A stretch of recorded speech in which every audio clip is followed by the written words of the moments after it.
হঠাৎ করে আজকে বিয়েটা হয়ে গেল। আজকে যে আমার বিয়ে হবে আমি নিজেও জানি না কি থেকে কি হয়ে গেল। সবচেয়ে অদ্ভুত ব্যাপারটা হলো, যার সাথে আমার বিয়েটা হয়েছে সে আর কেউ নয়, আমার চাচাতো বোন। আমার আপন চাচাতো বোনের সাথে বিয়েটা হয়েছে, যাকে আজকে সকালেও আমি আপু বলে ডেকেছি। সে এখন আমার বউ।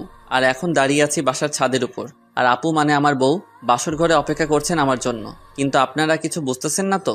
চলেন আপনাদের পুরো বিষয়টি বুঝিয়ে বলি কেমনে কি হয়েছে। আজ থেকে 2 সপ্তাহ আগে আমার চাচাতো বোন মানে তানিশার বিয়ে ঠিক হয়।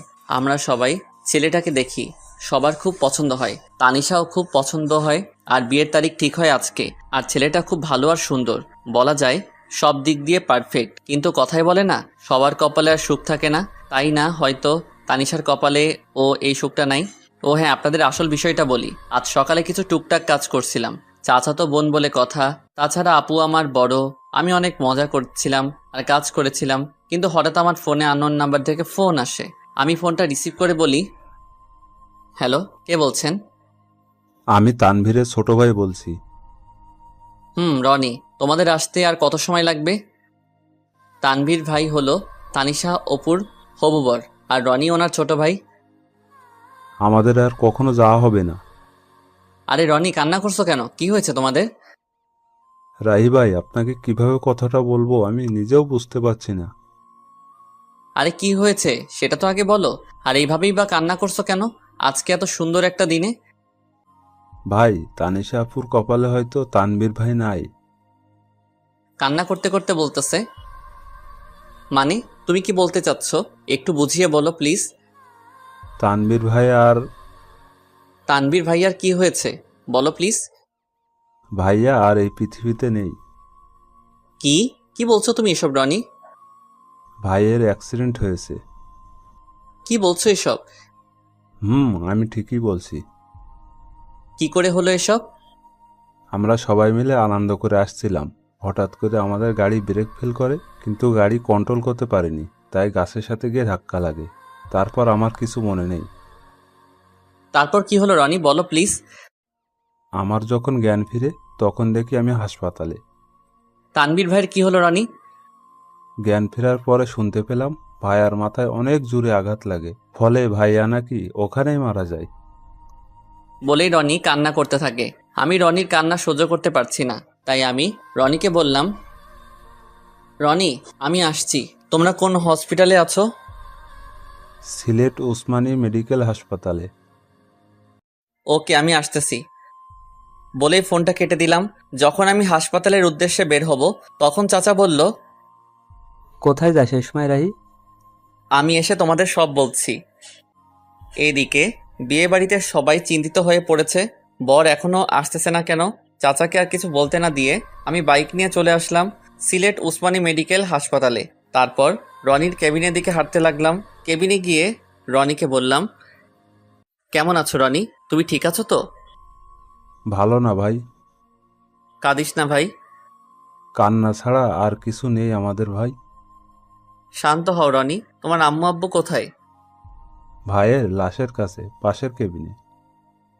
রনির কান্না দেখে আমার চোখে পানি চলে আসছে। তারপর কিছুক্ষণ কান্না করলাম।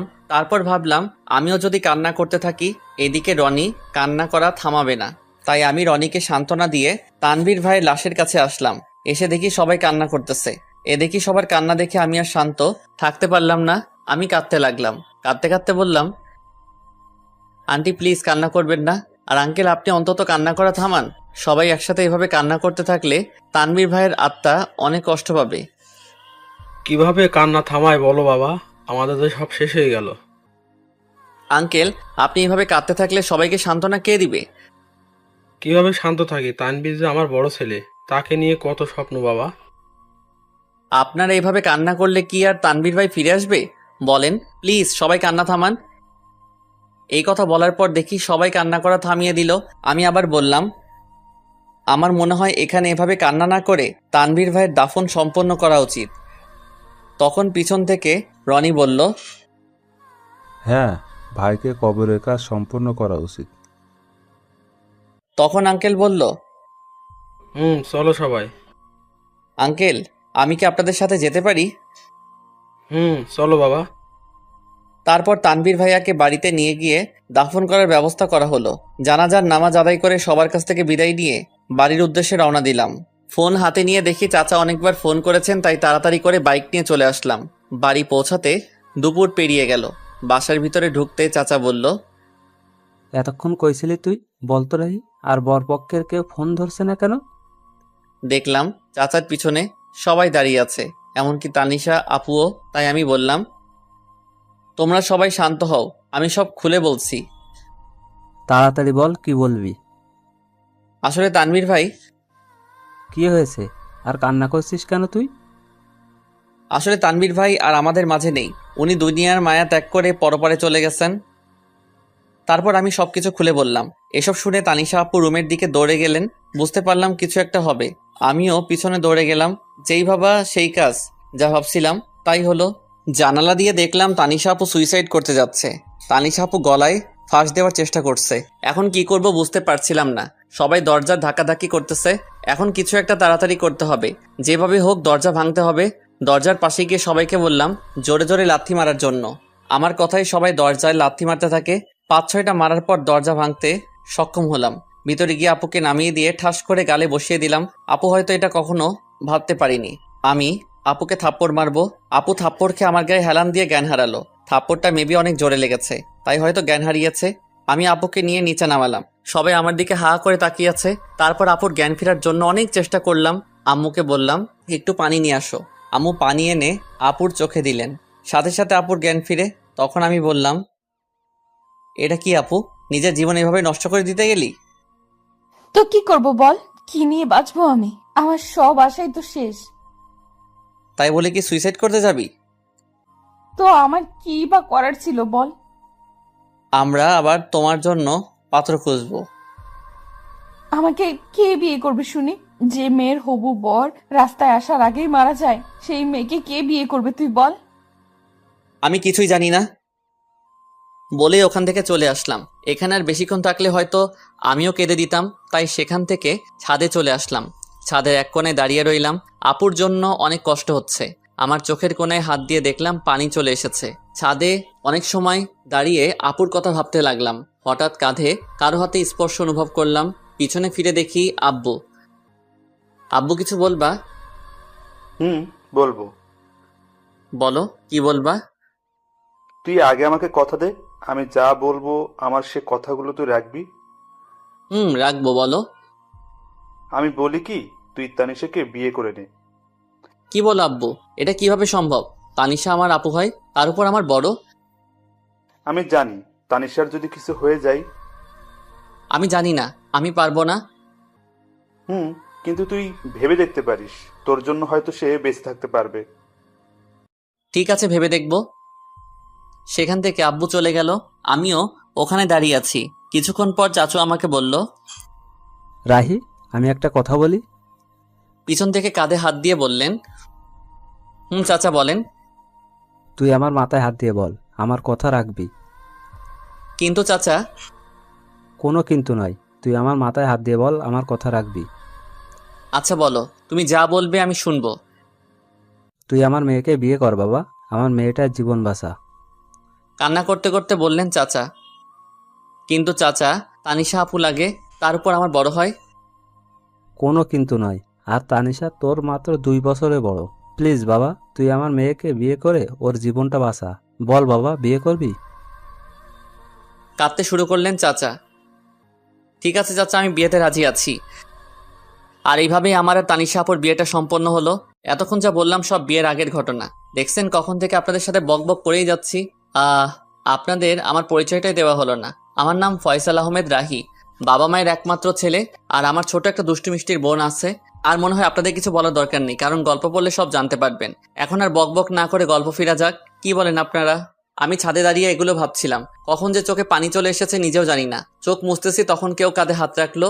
পিছন তাকিয়ে দেখি আব্বু। আব্বু ওই সময় এখানে? এখনো ঘুমাওনি কেন? পৃথিবীর একমাত্র খারাপ বাবা হয়তো আমি। নিজের ভাইয়ের মেয়ের জন্য নিজের ছেলের কুরবানি দিলাম। আমি চুপ। তোর সাথে আমি আর ভাই অনেক বড় অন্যায় করে ফেলেছি। এ সময় তোর ঘুরে বেড়ানোর কাজ, বন্ধুদের সাথে সময় কাটানো, পড়াশোনা করার সময়। সেখানে আমরা তোর উপর অনেক বড় একটা দায়িত্ব দিয়ে ফেলেছি। তোর অমত থাকা সত্ত্বেও আমরা তানিশের সাথে তোর বিয়ে দিয়েছি। আমাদের মাফ করে দিস বাবা। কি সব আবল তাবল বলছো আব্বু? তোমার ভালো মনে করছো তাই বিয়ে দিয়েছো, এতে কষ্ট পাবার কি আছে? মেয়েটা কিছু একটা করে ফেলতে পারে, তাই তোর সাথে বিয়ে দিয়েছি। রাগ করিস না বাবা, অনেক রাত হয়েছে, ঘরে যা। বাবা, মেয়েটা একা বসে আছে। আমি আর কিছু না বলে নিচে চলে আসলাম। আমার রুমে দরজা খুলে দেখে আপু কান্না করছে। আমার এখন ঠিক কি করা উচিত বুঝতে পারছি না। আমি কাঠের পাশে গিয়ে দাঁড়িয়ে রইলাম। রাহি, হুম। তোর সাথে আমার কিছু কথা আছে। বলো, কি বলবা? আমি জানি তুই খুব ভালো একটা ছেলে, তোর মতন স্বামী পাওয়া ভাগ্যের ব্যাপার, কিন্তু আমি তোকে স্বামী হিসেবে মানতে পারবো না। অবাক হয়ে তাকিয়ে রইলাম অপুর দিকে। তুই জানিস তুই আমার ছোট ভাই, হোক তুই আমার চাচাতো ভাই, কিন্তু আমি তোকে স্বামী হিসেবে মানতে পারবো না। কিছু বললাম না। আমার মনে হয় তুই আমাকে বউ হিসেবে মানিস না। চুপ। তুই আমাকে প্রশ্ন করতে পারিস, আমি যদি স্বামী হিসেবে মানতে না পারি তাহলে বিয়ে করলাম কেন? হ্যাঁ, এটার জবাব দিয়ে দিচ্ছি। তোর সাথে বিয়ে না হলে হয়তো অন্য কারোর সাথে আমার বিয়েটা হতো, কিন্তু সে আমার মনের কষ্টটা বুঝতে পারতো না। আমার মনের অবস্থা শুধু তুই বুঝবি, অন্য কেউ না। আমি এখনো চুপচাপ দাঁড়িয়ে সব শুনছি। জানিস রাহি, আমি পৃথিবীর একমাত্র হতভাগা মেয়ে, সুখ কাছে পেয়েও হারালাম। তুই আমাকে মাফ করে দিস, তোর জীবনটা আমি নষ্ট করে দিলাম। জানিস, আমারও খুব ইচ্ছা ছিল সুন্দর একটা মেয়ে দেখে তোর বিয়ে দিব, আর তোর বিয়েতে অনেক আনন্দ করব, কিন্তু তার হলো না। তুই আমাকে মাফ করে দিস, আমি তোকে স্বামী হিসেবে মানতে পারছি না। অনেক রাত হয়েছে, এখন ঘুমিয়ে পড়ো। এটুকু বলে বারান্দায় চলে এলাম। এমন কিছু আমার জীবনে হবে আমি কখনো কল্পনাও করতে পারিনি।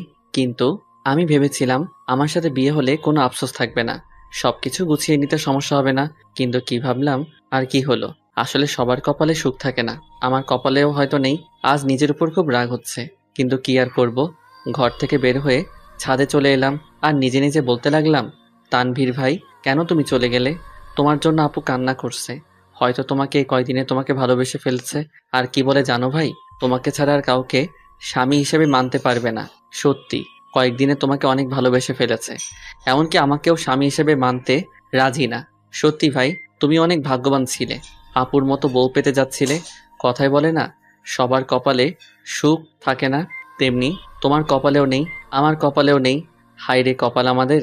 এসব ভাবতে ভাবতে চোখের কোণায় আবারও হাত দিয়ে দেখি পানি। চোখে পানি মুছে পকেটে থাকা ফোনটা হাতে নিয়ে দেখি 2:45 বাজে। তাই আর ছাদে দাঁড়িয়ে না থেকে রুমে চলে এলাম। রুমে এসে দেখি এখনো আপু নাক টেনে টেনে কান্না করছে। কি ব্যাপার আপু, তুমি এখনো ঘুমাওনি? কোথায় গিয়েছিলি? একটু ছাদে গিয়েছিলাম, রাত অনেক হয়েছে, ঘুমিয়ে পড়ো। তুই কোথায় ঘুমাবি? সেটা আপনার না জানলেও চলবে, তুমি উপরে ঘুমিয়ে পড়ো, আমি ফ্লোরে শুয়ে পড়ছি। তারপর আর কিছু না বলে নিচে চাদর বিছিয়ে ঘুমিয়ে পড়লাম। মাঝরাতে হঠাৎ কারো কান্নার শব্দে ঘুমটা ভেঙে গেল। তাকিয়ে দেখি আপু এখনো কান্না করছে। আর আমি বললাম, হ্যাঁ আপু, তোমার সমস্যাটা কি? এখন কি ঘুমাতে দিবেন না? যা হবার তা তো হয়ে গেছে। ঠিক আছে, তুই ঘুমা। আমি আবারও ঘুমিয়ে পড়লাম। হঠাৎ সকালে কারো কান্নাকাটি আর চেঁচামেচিতে ঘুম ভেঙে গেল। বের হয়ে দেখলাম তানিশা, আম্মু, আব্বু, আমার ছোট বোন রিয়া ও কান্না করছে। আমি গিয়ে বললাম, আব্বু কি হয়েছে? চুপ। আম্মু কি হয়েছে, এভাবে কান্না করছো কেন? চুপ।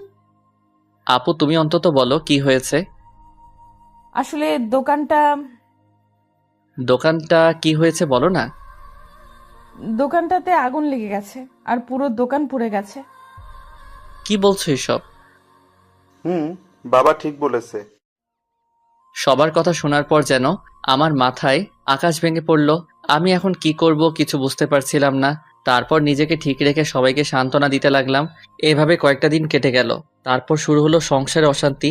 বাবা বড় মানুষ, ঠিকমতো কাজ করতে পারে না, তাই আর সংসারের কষ্ট দেখতে না পেরে সংসারে হাল ধরতে হলো আমাকে।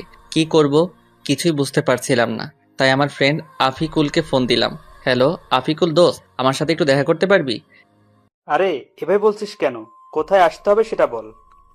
স্কুলের পাশে দোকানটায় আয় না দোস্ত। ঠিক আছে, আমি আসতেছি। ঠিক আছে আয়। বলেই ফোনটা কেটে দিলাম আর রেডি হয়ে স্কুলের পাশের দোকানে চলে গেলাম। একটু পরে আফিকুলও চলে এলো। বল দোস্ত, কি বলবি? আসলে দোস্ত, আমার একটা হেল্প লাগবে। তুই এভাবে বলছিস কেন? কি হেল্প লাগবে সেটা তো বল। আসলে দোস্ত, আমার একটা চাকরি লাগবে। কি? তুই চাকরি করবি? আমি চাকরি করব, একটা ব্যবস্থা করে দে না। ব্যবস্থা করব, কিন্তু তুই আমাকে হাসালি। তোর বাবার দোকান থাকতে তুই চাকরি করবি কেন? তাহলে তোকে সব খুলে বলি কেন চাকরি করব। বল। আমি আফিকুলকে সব শুরু থেকে শেষ পর্যন্ত বললাম।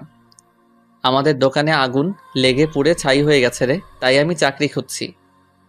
আরে কান্না করিস না দোস্ত, আমি সব ব্যবস্থা করছি। দোস্ত। ঠিক আছে, সন্ধ্যা হয়ে গেছে, তুই বাড়ি যা, আমি সব ব্যবস্থা করছি। ঠিক আছে, আমি যাচ্ছি, তুইও যা। বলেই আমি আফিকুলকে বিদায় দিয়ে বাড়ি চলে আসলাম। বাড়ি এসে দেখি আম্মু এখনো মাথায় হাত দিয়ে বসে এখনো কান্না করছে। আম্মু, কান্না করো না, কান্না করে আর কি হবে, সব তো শেষ। বাবা জানি, কিন্তু কান্না ছাড়া আর কি করব বল। আর কাঁদতে হবে না, আমি কিছু একটা ব্যবস্থা করছি। কি করবি তুই? পরে বলবো, এখন প্লিজ তুমি কান্না করো না। ঠিক আছে। আম্মুকে সান্ত্বনা দিয়ে রুমে চলে এলাম। এসে দেখি তানিশা আপুও কান্না করছে। তাই আমি বললাম, তুমি কান্না করছো কেন? আমার জন্য তো সব হচ্ছে। তোমার জন্য আমার কি হলো? তোদের এখানে আসার সাথে সাথেই ক্ষতি হয়ে গেল। আমার মনে হয় এতে আপনার কোনো দোষ নেই, এটা আমার কপালের দোষ। এটা তোর কপালের দোষ না, এটা আমার কপালের দোষ। তোমার কপালের দোষ কেমন করে হলো? হ্যাঁ, আমার কপাল খারাপ, কারণ যে মেয়ের বিয়ের দিনে বর মারা যায়, শ্বশুর বাড়ি আসতে না আসতেই ক্ষতি হয়ে যায়, তার কপালে দোষ না তো কার কপালে দোষ? কি বলছেন? আপনার শ্বশুরবাড়ি? হ্যাঁ, আমার শ্বশুর বাড়ি তো। কেমন করে হলো তোমার শ্বশুরবাড়ি? কারণ তোর সাথে আমার বিয়ে হয়েছে, তাই এটা আমার শ্বশুর বাড়ি। কি, তোমার সাথে আমার বিয়ে হয়েছে? হুম। কি, ওটা বিয়ে? আমার তো মনে হয় না। হয় না কেন? আমি তোমাকে বউ হিসেবে মানি না, আর তুমিও আমাকে স্বামী হিসেবে মানো না। কথা বলতে বলতে হঠাৎ আফিকুলের ফোন এসেছে। আফিকুল, বল। খুশির খবর আছে বন্ধু। কি খুশির খবর? দোকানে আয় বলছি। ঠিক আছে, আমি আসছি, তুই একটু অপেক্ষা কর। আমি বের হতে হতে তানিশা আপুকে বললাম, আমি আসি, তোমার সাথে পরে কথা বলবো। কোথায় যাবি এখন? এসে সব বলছি তোমাকে। আমি আর কথা না বলে চলে আসলাম স্কুলে পাশের দোকানে। এসে দেখি আফিকুল আমার জন্য অপেক্ষা করছে। বল দোস্ত, কি খুশির খবর? আমি তো চাকরির ব্যবস্থা করে ফেলেছি দোস্ত। কি, তুই আমার চাকরির ব্যবস্থা করে ফেলেছিস? দোস্ত, তোর জন্য এটুকু করতে পারবো না বল? আমি অনেক খুশি রে, খুব বড় একটা উপকার করেছিস। এখন বল, কি খাবি? কি, তুই আমাকে ঘুষ দিতে চাচ্ছিস? আরে না, তোকে আজকে খুশি হয়ে খাওয়াবো। আরে লাগবে না। প্লিজ দোস্ত, না করিস না। আচ্ছা ঠিক আছে, শুধু চা খাবো। রহিম চাচা, 2টা চা আর বিস্কুট দেন তো। ওকে, দিতেছি বাবা। কিছুক্ষণ ওর সাথে আড্ডা দিলাম, তারপর বাড়ি চলে এলাম। বাড়ি এসে সোজা আমার রুমে চলে এলাম। রুমে গিয়ে তানিশা আপুকে জড়িয়ে ধরে কান্না করে দিলাম। কি রে, এইভাবে জড়িয়ে ধরে কান্না করছিস কেন? কি হয়েছে? জানেন, আমার চাকরিটা হয়েছে। কি, চাকরি হয়েছে? চাকরি হয়েছে। এখন বলেন কি খাবেন? আইসক্রিম খাওয়াবে? আমি আইসক্রিম খাবো। কিন্তু এই সময় আইসক্রিম কোথায় পাবো? লাগবে না, যা। আরে রাগ করছো কেন? আমি আনছি ওকে। ঠিক আছে। দোকানে গিয়ে আমি আইসক্রিম নিয়ে এলাম। এই নেন আপনার আইসক্রিম। দে তাড়াতাড়ি। আপু আইসক্রিমটা হাতে নিয়ে বাচ্চাদের মতো খেতে শুরু করলো, আর আমি আপুর দিকে অবাক হয়ে তাকিয়ে রইলাম। কি আজব কাণ্ড, এত বড় একটা মেয়ে হয়ে বাচ্চাদের মতো আইসক্রিম খাচ্ছেন, আর আমি তাকিয়ে এসব দেখছি।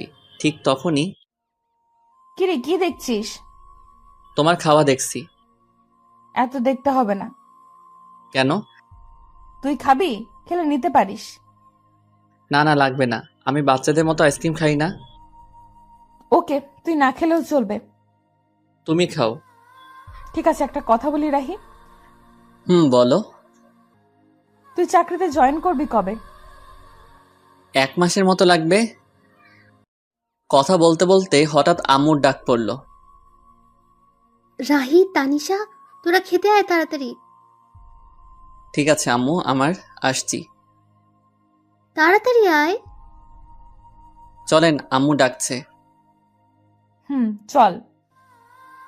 দুজন একসাথে খাবার টেবিলে বসলাম। আম্মু খাবার বেড়ে দিল। আম্মু, তুমিও খাও। আম্মু, তুমিও বসো, একসাথে খাবো। তানিশা আপু বলল।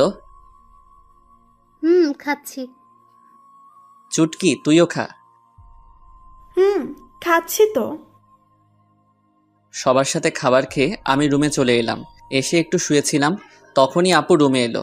আপুকে দেখে আমি তাড়াতাড়ি করে নিচে বিছানা করে নিলাম, তারপর শুয়ে পড়লাম। আপুও বিছানায় শুয়ে পড়ল। কি আজব মেয়ে রে বাবা, স্বামীকে নিচে রেখে তিনি উপরে আরামে ঘুমাচ্ছে। ওই যে সবার কপালে সুখ থাকে না, তেমনি আমার কপালেও বউয়ের সুখ নেই। তাই আর কিছু না ভেবেই ঘুমিয়ে পড়লাম। সকালে ঘুম ভাঙল আম্মুর ডাকে। রাহি বাবা, তাড়াতাড়ি ওঠ, আর ঘুমাতে হবে না। কেন আম্মু? আজকে তানিশাকে নিয়ে যাবি না?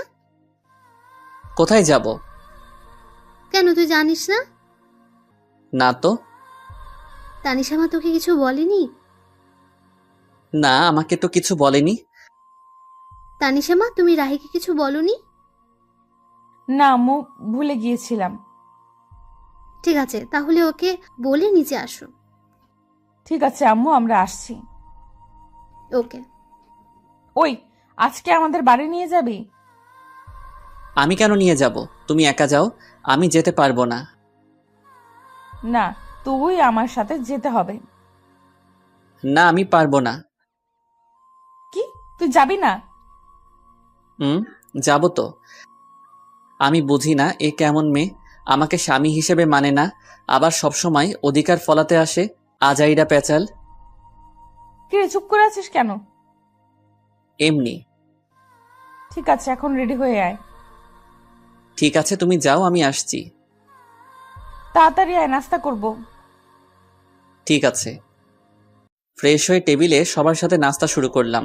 নাস্তা শেষ করে রুমে চলে এলাম। এসে শুয়ে পড়লাম। তখন দেখি তানিশা আপু আমার দিকে রাগী চোখে তাকিয়ে আছে। এভাবে তাকিয়ে আছো কেন? তুই এসে শুয়ে পড়লি কেন? তো কি করব?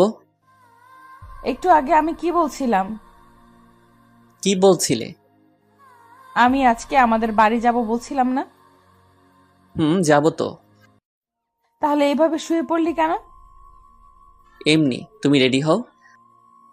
ঠিক আছে, তুইও রেডি হয়ে নে। কথা বলতে বলতে হঠাৎ শুনতে পেলাম আমার চাচা চাচি মানে শ্বশুর শাশুড়ি আমাদেরকে নিতে এসেছেন। তাই আমি তাড়াতাড়ি করে রেডি হয়ে চাচা চাচির কাছে চলে এলাম। আমি তাদেরকে সালাম দিলাম। আসসালামু আলাইকুম চাচা চাচি, কেমন আছেন? ওয়ালাইকুম সালাম। বাবা ভালো, তুমি? আলহামদুলিল্লাহ চাচি, আপনি? আলহামদুলিল্লাহ ভালো, কিন্তু তুমি আমাকে চাচি না, আম্মু ডাকবা। তুমি আমার ছেলের মতো। ঠিক আছে আম্মু, বলবো। মনে যেন থাকে। ঠিক আছে, আমি একটু আসছি আম্মু। ঠিক আছে বাবা, যাও। এরপর এখানে থেকে রুমে চলে এলাম। এসে তো আমি অবাক। আমি কোনো রকম হাসি আটকে রেখে বললাম, তুমি এটা কি পরেছ? কেন, শাড়ি পরেছি। হাসতেছিস কেন? তোমার এটা শাড়ি পরা হয়েছে নাকি?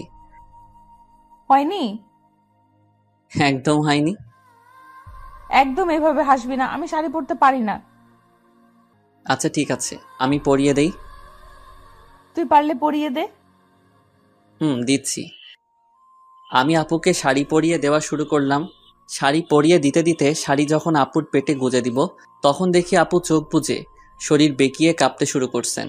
তাই তাড়াতাড়ি করে শাড়ি পরিয়ে দিলাম। শাড়ি পরিয়ে দিয়ে বললাম, আচ্ছা এবার চোখটা খুলুন। আর এইভাবে কাঁপছেন কেন? না মানে এমনি। বলি লজ্জা পেয়ে তাড়াতাড়ি করে রুম ত্যাগ করলো। আর আমি বিছানায় শুয়ে হাসতে লাগলাম। কিছুক্ষণ পর দেখি আপু আবার আসছে। একটা কথা বলি। বলেন।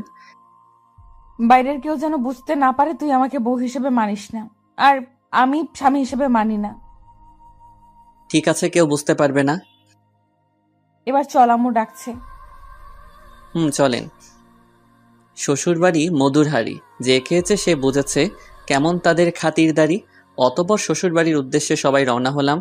আমাদের বাড়ি থেকে শ্বশুরবাড়ি, সরি, এখনো তো হয়নি, কারণ আপু আমাকে স্বামী হিসেবে মানেন না। যাই হোক, চাচাদের বাড়ি যেতে ৪৫ মিনিটের মতো লাগে। এসব ভাবতে ভাবতে কখন যে শ্বশুরবাড়ি পৌঁছে গেলাম, মানে চাচাদের বাড়ি। বারবার শুধু শ্বশুরবাড়ি মনে হয়। গাড়ি থেকে নামতে যাব, তখন দেখি অনেকগুলো মেয়ে এসে দুলাভাই বলে চিল্লাচিল্লি করছে। নামার সাথে সাথেই আমাকে ঘিরে ধরলো। তখন একটা বলে উঠল, তানিশার জামাই তো অনেক কিউট, আমি তো দেখেই প্রেমে পড়ে গেছি। সবার প্রশংসা শুনে খুবই ভালো লাগছিল।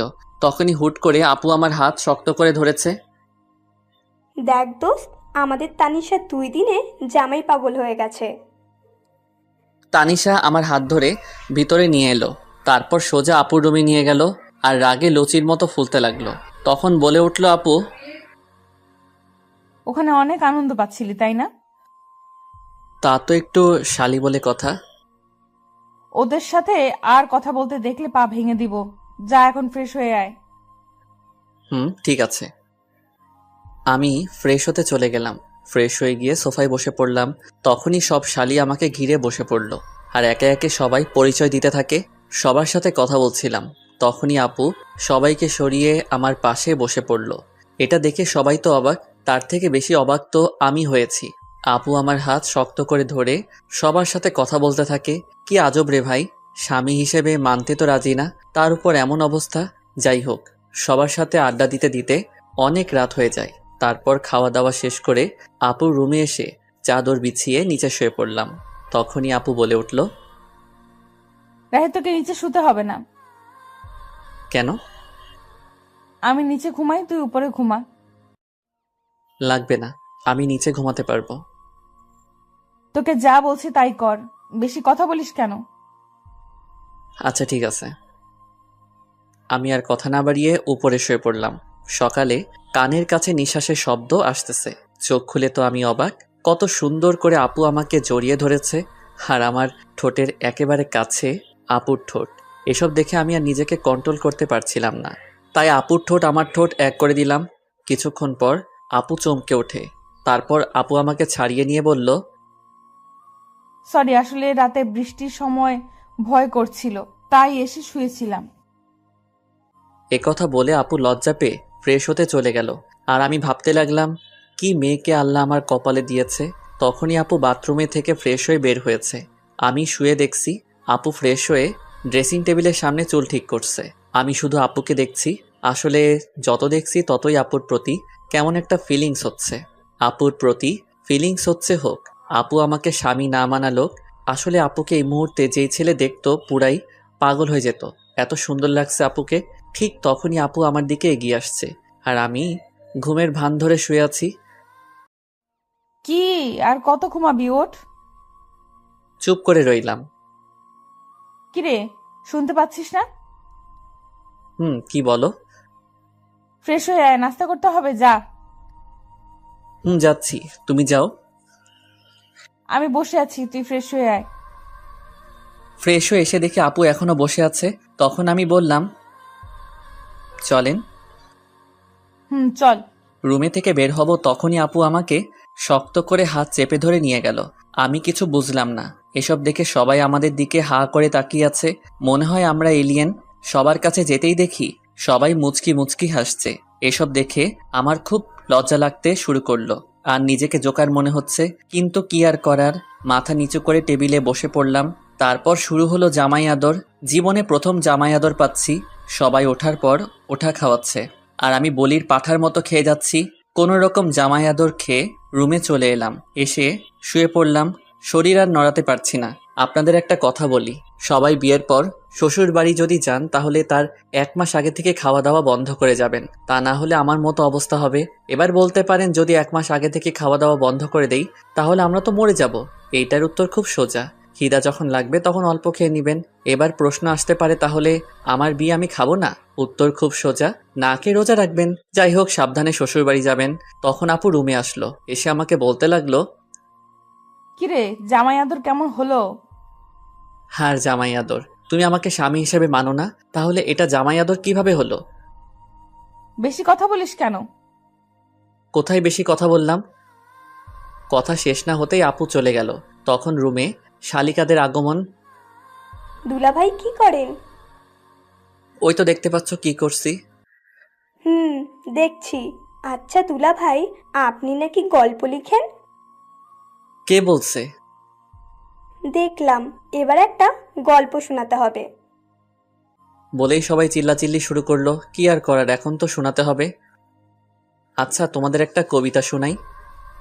হুম, বলেন। কবিতার নাম শালা আমি তো অবাক। নিশি রাতে জেগে দেখি গাছের ডালে কাক, শালা আমি তো অবাক। চোর ঢুকেছে ঘরের ভেতর, দরজা ছিল ফাঁক, শালা আমি তো অবাক। মোবাইল নিল, টিভি নিল, রিমোট না হয় থাক, শালা আমি তো অবাক। পাচ্ছে যা নিচ্ছে ভরে, দুই হাতেরই মুঠোয় করে, চোরটা তো আচ্ছা খারাপ, শালা আমি তো অবাক। সব মালামাল বস্তা ভরে চোর পালালো চুরি করে, চাকটা চলে যাক, শালা আমি তো অবাক। মধ্যরাতে অন্ধকারে কুত্তা ডাকে জোরে জোরে, শিয়ালরা দেয় হাঁক, শালা আমি তো অবাক। ভয়ে শরীর শিউরে ওঠে, না জানি আজ কি যে ঘটে, আবার ডাকে কাক, শালা আমি তো অবাক। হয়নি রাতে তেমন কিছু, কোনো ভূতি নেয়নি পিছু, বেঁচে গেছি যাক, শালা আমি তো অবাক। সকালে দেখি পুরো পাড়া চিল্লাচিল্লি করছে তারা, চোরটা নাকি পড়ছে ধরা, চোরের মাথায় টাক, শালা এবার তো আমি পুরাই অবাক। এটা শুনে সবাই হাসতে হাসতে মরে যাওয়ার মতো অবস্থা। এভাবে দেখতে দেখতে কেটে গেল 2 দিন। আজ আমরা বাড়ি ফিরলাম। কথায় বলে না, হাসির পর কান্না আসে, তেমনি শুরু হলো আমাদের সংসারে টানাটানি। দোকান নেই, আব্বু কোনো কাজ করে না, এমনি আমিও কাজ করি না। বলে না, বসে বসে খেলে রাজার রাজত্ব শেষ হয়ে যায়, তেমনি আমাদের জমানো টাকাও শেষ হতে শুরু করলো। সংসারে অনেক টানাটানি, এসব আর ভালো লাগছে না। তাই আফিকুলের কাছে এলাম। দোস্ত, আমার চাকরির কি করলি ভাই? হয়ে গেছে। জয়েন কবে থেকে করতে হবে? কাল 1 থেকে জয়েন করবি। ঠিক আছে, কিন্তু তুই অনেক বড় একটা উপকার করলি ভাই, ধন্যবাদ তোকে। আরে ধন্যবাদ দিতে হবে না, বন্ধু তো বন্ধুর বিপদে আপদে পাশে থাকে। আমার জায়গায় তুই থাকলে কি করতি বল? করতাম। আচ্ছা, তুই পরীক্ষা ফিস দিয়েছিস? আমার হয়তো আর পড়ালেখা হবে না রে। লেখাপড়া ছাড়বি কেন? তো কি করব বল? জানি তোর কাছে টাকা নাই, তাই এই কথা বললি। আরে না। আমি সব জানি, আমার কাছে নাটক করবি না, আমি তোর টাকা দিয়ে দিব। ওকে দোস্ত। আচ্ছা চল, কলেজে গিয়ে সব দিয়ে আসি। না দোস্ত, এ সময় না, তুই গিয়ে আমার টাকাটা জমা দিয়ে দিস। আচ্ছা ঠিক আছে, আমি যাচ্ছি, পরে দেখা হবে। এরপর আফিকুল চলে যায়। মনের মধ্যে একটু শান্তি অনুভব করতে লাগলাম। আফিকুলকে বিদায় দিয়ে বাড়ি চলে এলাম। রাতে সবার সাথে খাবার খেয়ে একটু ছাদে চলে এলাম। কিছুক্ষণ পর আমার কাঁধে কেউ হাত রাখলো, চেয়ে দেখি আব্বু। আব্বু কিছু বলবা? আসলে কিভাবে যে বলবো। বলো তো। তানিশা রেজিস্ট্রেশনের টাকা দিতে হবে বাবা। কত টাকা লাগবে? 6,000 টাকার মতো লাগবে। আচ্ছা ঠিক আছে, কবে দিতে হবে? কালকের পরের দিন। আচ্ছা ঠিক আছে, কালকে দিয়ে দিব। ঠিক আছে। আব্বু, তুমি এভাবে কান্না করছো কেন? এমনি বাবা। বলেই আব্বু কান্না করতে করতে চলে গেল। আব্বুর কান্না দেখে নিজেকে কন্ট্রোল করতে পারলাম না, নিজেও কান্না করে দিলাম। আব্বু চলে যাওয়ার পর কিছুক্ষণ ছাদে রইলাম, তারপর সেখান থেকে এসে ঘুমিয়ে পড়লাম। সকালে তাড়াতাড়ি ঘুম থেকে উঠে ফ্রেশ হয়ে নামাজ আদায় করে নিলাম। কাউকে কিছু না বলে অফিসে চলে এলাম। আগে থেকে সবকিছু বলা ছিল, তাই সোজা জয়েন করে ফেললাম। তারপর ম্যানেজার স্যারের কাছে এলাম। আসতে পারি স্যার? আরে রাহি, আসো। স্যার, আমার কাজটা কি জানতে পারি? অবশ্যই। আমার কাজটা কি? তোমার কাজ সেল করা। ঠিক আছে স্যার। আর হ্যাঁ, প্রতিদিন সকাল 8টায় আসতে হবে, দেরি হলে বেতন থেকে টাকা কাটা যাবে। ঠিক আছে স্যার। বলে একটা গাড়ির সাথে চালক বেরিয়ে পড়লাম। সকালে কিছু খাওয়া হয়নি, তাই এক দোকানে সেল করে চা আর বিস্কুট খেতে লাগলাম। আর বেশি কিছু খেলাম না, কারণ আমার কাছে টাকা নেই। অন্য কিছু খেলে আর দুপুরে কিছু খাওয়া হবে না। সেল করতে করতে কখন যে দুপুর হয়ে গেছে খেয়ালই নেই। দুপুরের খাবার খেয়ে আবারও সেল করতে লাগলাম। সেল করা শেষ করতে করতে রাত হয়ে গেল। গাড়ি জমা দিতে ফোনের দোকানে চলে এলাম। আমার 2টা ফোন ছিল, তাই একটা বিক্রি করে দিলাম। 10,000 দিয়ে বিক্রি করে দিলাম। তারপর বাড়ি চলে এলাম। বাড়ি এসে ফ্রেশ হয়ে আব্বুর কাছে এলাম। আব্বু, টাকা। কিসের টাকা বাবা? তোমার মেয়ের রেজিস্ট্রেশনের ফিস। আমি আর কিছু না বলে আব্বুর কাছে টাকা দিয়ে রুমে চলে এলাম। একটু পর আপু মানে তানিশা খাবারের জন্য ডাক দিল। সবার সাথে খাবার খেয়ে ছাদে চলে গেলাম। আজকের চাঁদটা অনেক সুন্দর লাগছে, এসব ভাবছিলাম তখন কেউ কাঁধে হাত দিল। তাকিয়ে দেখি আপু। কিছু বলবে? টাকা তুই দিয়েছিস না? না মানে। তুই দিয়েছিস নাকি সেটা বল। আমি দিয়েছি। কেন? তুই এত টাকা কোথায় পেলি? আমার ফোনটা বিক্রি করে দিয়েছি। কেন? জানি না। জানি না মানে কি? আমার ভালো লাগছে না, আমি ঘুমাবো বলেই সেখান থেকে চলে আসলাম। আর বেশি কথা বললাম না, কথা বললে হয়তো কথা আরো বেড়ে যেত। রুমে এসে ঘুমিয়ে পড়লাম। সকালে পাখির কিচিরমিচির আওয়াজে ঘুম ভেঙে গেল। নামাজের সময় ছিল, তাই নামাজটা আদায় করে নিলাম। সকালে সবার সাথে নাস্তা করতে বসে পড়লাম। হঠাৎ করে তানিশা আপু বলল, আব্বু, আমি একটা কথা বলবো। মা, বলো। বলছিলাম কি, রাহি তো একাই চাকরি করে এখন সংসার চালায়, আর তাতে ওর অনেক কষ্ট হয়। আমি বলি কি, আমি যদি একটা চাকরি করি তাহলে ওর কষ্ট একটু কম হতো। এই পরিবারের আর কারো ইনকাম করতে হবে না। আমি এখনো মরে যাইনি, মরে গেলে করো বলে সেখান থেকে রুমে চলে এলাম। আসলে আমি চাই না তানিশা আপু কোনো কাজ করুক। আমি রেডি হয়ে অফিসে চলে এলাম। প্রতিদিনের মতো আজকে একটা চালক নিয়ে বেরিয়ে পড়লাম সেল করতে। সেল করতে করতে দুপুর হয়ে গেল। তখন সাথে থাকা সোহাগ ভাই বললেন, ভাই চলেন কিছু খেয়ে আসি। চলো। দোকানে বসে পাউরুটি খাচ্ছিলাম। সামনে চেয়ে দেখি কেউ আমার দিকে তাকিয়ে আছে। ভালো করে তাকিয়ে দেখি আব্বু ওর ফ্রেন্ডের সাথে দাঁড়িয়ে আছে। তাই আমি তাড়াতাড়ি খেয়ে সোহাগ ভাইকে নিয়ে চলে এলাম। তারপর আবার দোকানে সেল করতে লাগলাম। সেল করতে করতে রাত হয়ে গেল। গাড়ি জমা দিয়ে হাঁটছিলাম। পকেটে হাত দিয়ে দেখি টাকা নেই, তাই বাধ্য হয়ে হাতের ঘড়িটা বিক্রি করে দিলাম। বাড়ি এসে সোজা রুমে চলে এলাম। ফ্রেশ হয়ে সবার সাথে খাবার টেবিলে বসে পড়লাম। খাওয়া দাওয়া শেষ করে ছাদে চলে গেলাম। ছাদে আসি কারণ আমার মন খারাপ থাকলে ছাদে এসে সময় কাটাই আর চাঁদ দেখতে থাকি। অনেক সময় থাকার পর রুমে আসলাম। খেতা বালিশ নিয়ে নিচে শুতে যাব, তখনই একটা কথা বলতাম। বলেন। তুই উপরে ঘুমা, আমি নিচে ঘুমাই। আমি কাপুরুষ নই। একটা মেয়েকেই নিচে ঘুমাতে দিয়ে আমি উপরে ঘুমাবো, আপনি ঘুমান। আর কথা না বলে ঘুমিয়ে পড়লাম। সকালে ঘুম থেকে উঠে দেখি আপু গোসল করে আসছে। এটা দেখে তো আমি আপুর উপরে আবারও ক্রাশ খাইছি। ভেজা চুলে আপুকে অসম্ভব সুন্দর লাগছে। আপনাদের বলে বোঝাতে পারবো না। আপু আমার দিকে তাকাতেই আমি ঘুমের ভান ধরে রইলাম। তখন আপু বললেন, কি উঠবি না? আর কত ঘুমাবি? সবাই নাস্তা করার জন্য অপেক্ষা করছেন। উঠছি, তুমি যাও। তারপর আপু চলে যায়। আসলে আপুকে যত দেখছি ততই আপুর প্রতি ফিলিংস হচ্ছে। আমার কপালে হয়তো বউয়ের ভালোবাসা নেই, জীবনটা বেদনা। আপু কেন আমার ফিলিংসটা বুঝে না। ফ্রেশ হয়ে সবার সাথে নাস্তা শেষ করে রুমে এসে শুয়েছিলাম। আজকে শুক্রবার, তাই কাজ নাই। একটু পরে আপু আসলো। ওকে দেখে কেমন যেন লাগলো, মনে হয় অস্বস্তিতে আছেন। আপনার কি কিছু হয়েছে? কই না তো। সত্যি বলছেন তো? মিথ্যা বলছেন না তো? মিথ্যা বলতে যাব কেন? আচ্ছা ঠিক আছে। আচ্ছা, একটা কথা বলি। বলেন। আমাকে কিছু টাকা দিতে পারবি? কত টাকা? 200 টাকা। ওই দিন হাতঘড়ি বিক্রি করে যা পেয়েছিলাম ওই টাকা আপুকে দিয়ে দিলাম। আজকে ছুটি, তাই একটু ঘুম দিলাম। বিকেলে একটু ঘুরতে বের হলাম বন্ধুদের সাথে আড্ডা দিতে। মাগরিবের আজান হয়ে গেল, তাই নামাজটা আদায় করে রুমে চলে এলাম। রুমে আসতেই দেখলাম আপু বাথরুম থেকে বের হচ্ছে। আপুকে দেখে একটু সন্দেহ হচ্ছে। আজ এমন তো আগে কখনো মনে হয়নি। এতক্ষণ কোথায় ছিলি? এই একটু বাইরে ঘুরছিলাম। আমাকে নিয়ে গেলি না কেন? আপনাকে নিয়ে যাব কেন? কেন আমি যেতে পারি না বুঝি? না, আমার সাথে যেতে পারেন না। আমাকে তো স্বামী হিসেবে মানেন না। তোর সাথে ঘুরতে না যাওয়ার কি আছে? ওকে সামনের ছুটির দিন নিয়ে যাব। লাগবে না, আমি তোর সাথে যাব না। ওকে না গেলে আমার কি আর কত আছে যাওয়ার জন্য? ওই কি বললি? কই কিছু না। আমি যাব।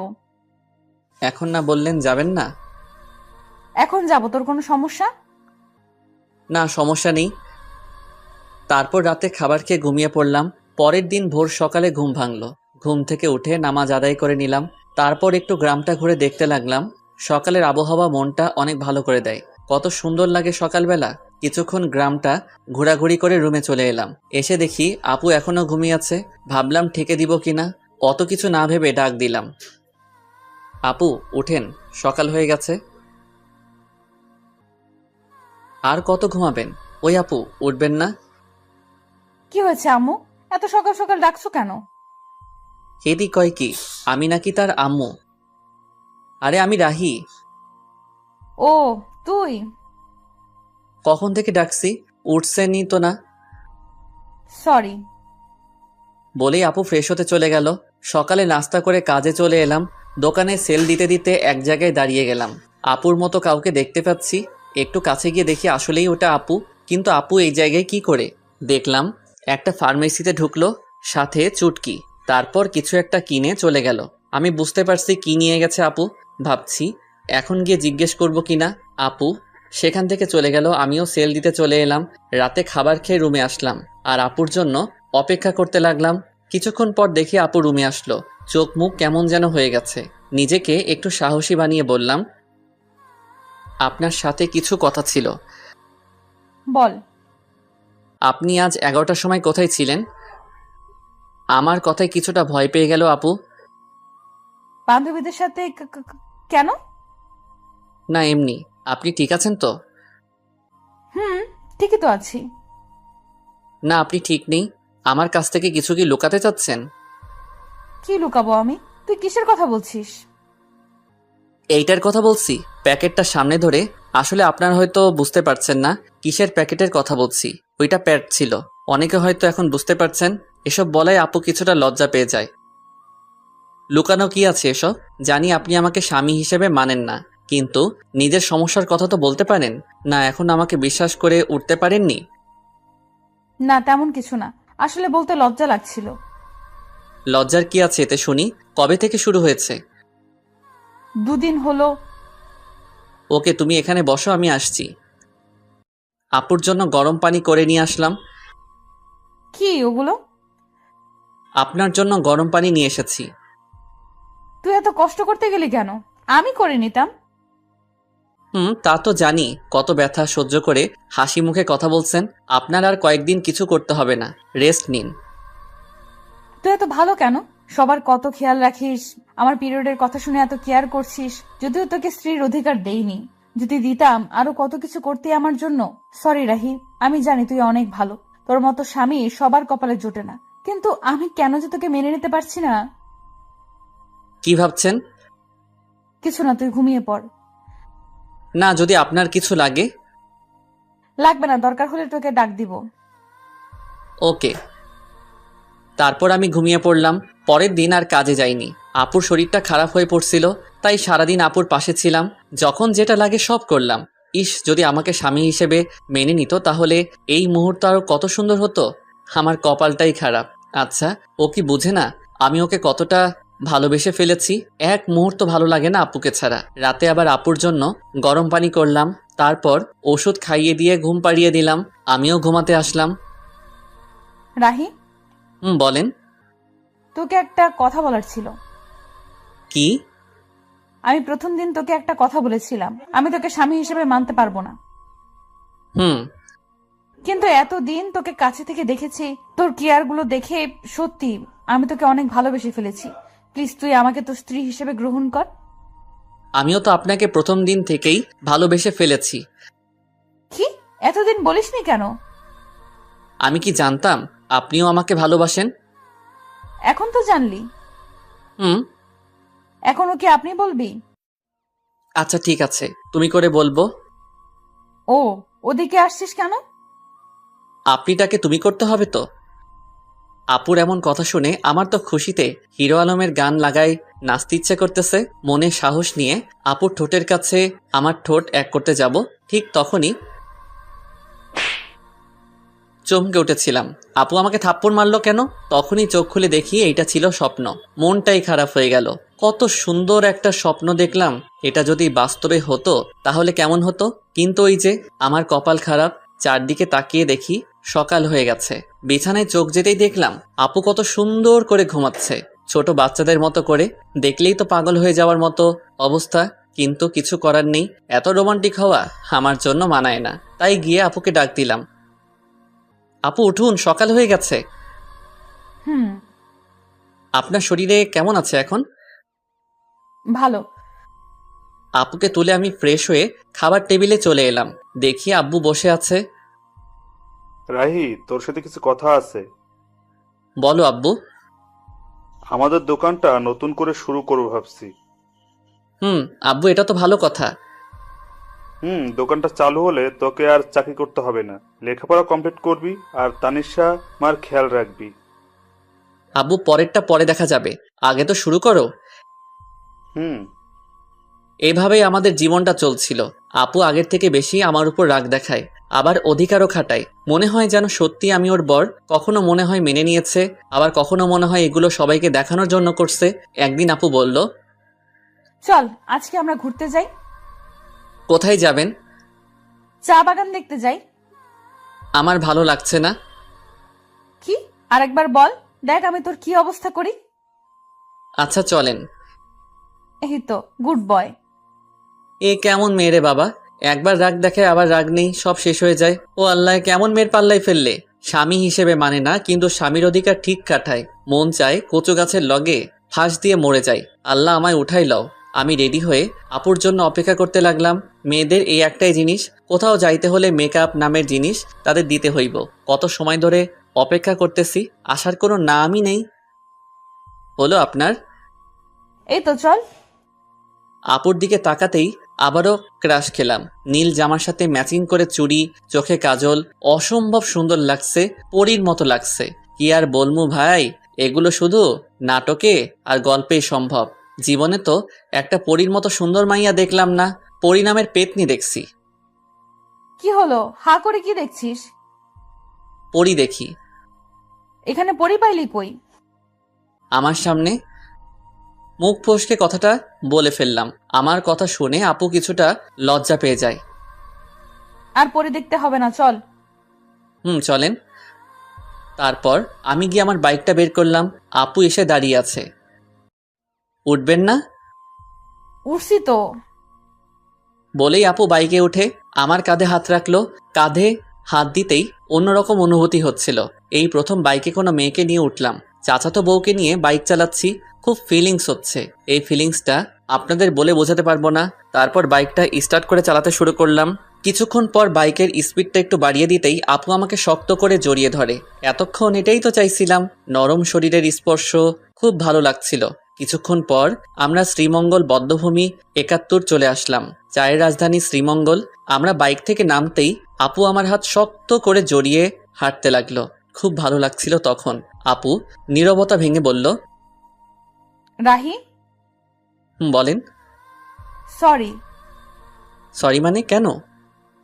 আমি তোকে মন থেকে স্বামী হিসেবে মানি না, কিন্তু সব সময় তোর উপর অধিকার দেখাই। না ঠিক আছে, আমি কিছু মনে করি না, সব আমার কপালের দোষ। এমন করে বলছিস কেন? কেমন করে বললাম আবার?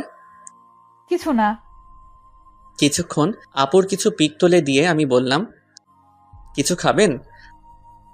আইসক্রিম নিয়ে আয়। আমি তো জানি মেয়েরা ফুচকা পাগলি হয়, কিন্তু আপনি আইসক্রিম পাগলি কেন? এমনি, তোর কোনো সমস্যা? না, আনছি আমি। আইসক্রিম নিয়ে এলাম, তারপর বললাম, এই নেন আপনার আইসক্রিম। একটা কেন, তুই খাবি না? না, ওসব আমি খাই না, আপনি খান। ওকে। আইসক্রিমটা হাতে নিয়ে বাচ্চাদের মতো খেতে লাগলো। এত বড় একটা মেয়ে হয়ে বাচ্চাদের মতো আইসক্রিম খাচ্ছে, কি অদ্ভুত ব্যাপারটা। আপু আইসক্রিম খাচ্ছে আর আমি তাকিয়ে শুধু দেখছি। কি ব্যাপার, অমন করে কি দেখছিস? কই না তো। আমি দেখেছি তুই আমার খাওয়া দেখছিলি। না দেখতে হবে না, চাইলে তুই খেতে পারিস। না, আপনি খান। আমি বলছি তুই খাবি, এই নে। আমি খাবো না, আপনি খান। তুই খাবি নাকি আইসক্রিম তোর মুখে মেখে দিব? আচ্ছা ঠিক আছে। আমি আর কিছু না বলে হা করি। আপু আইসক্রিম আমার মুখে দিল। আমি খেতে না চাইলেও বাধ্য হয়ে খেতে হলো। রাগ করলি? আমি সবার উপরে রাগ করি না। ও, তো কার কার উপর রাগ করিস না একটু শুনি। আপনাকে বলবো কেন? আর কিছু না বলে ঘোরাঘুরি করে বাড়ির উদ্দেশ্যে রওনা দিলাম। রাস্তায় হঠাৎ আমার একটা ফ্রেন্ড মিতুর সাথে দেখা। কিরে রাহি, কেমন আছিস? এই তো আলহামদুলিল্লাহ ভালো। তুই? আমিও ভালো আছি। তো তোর কি খবর?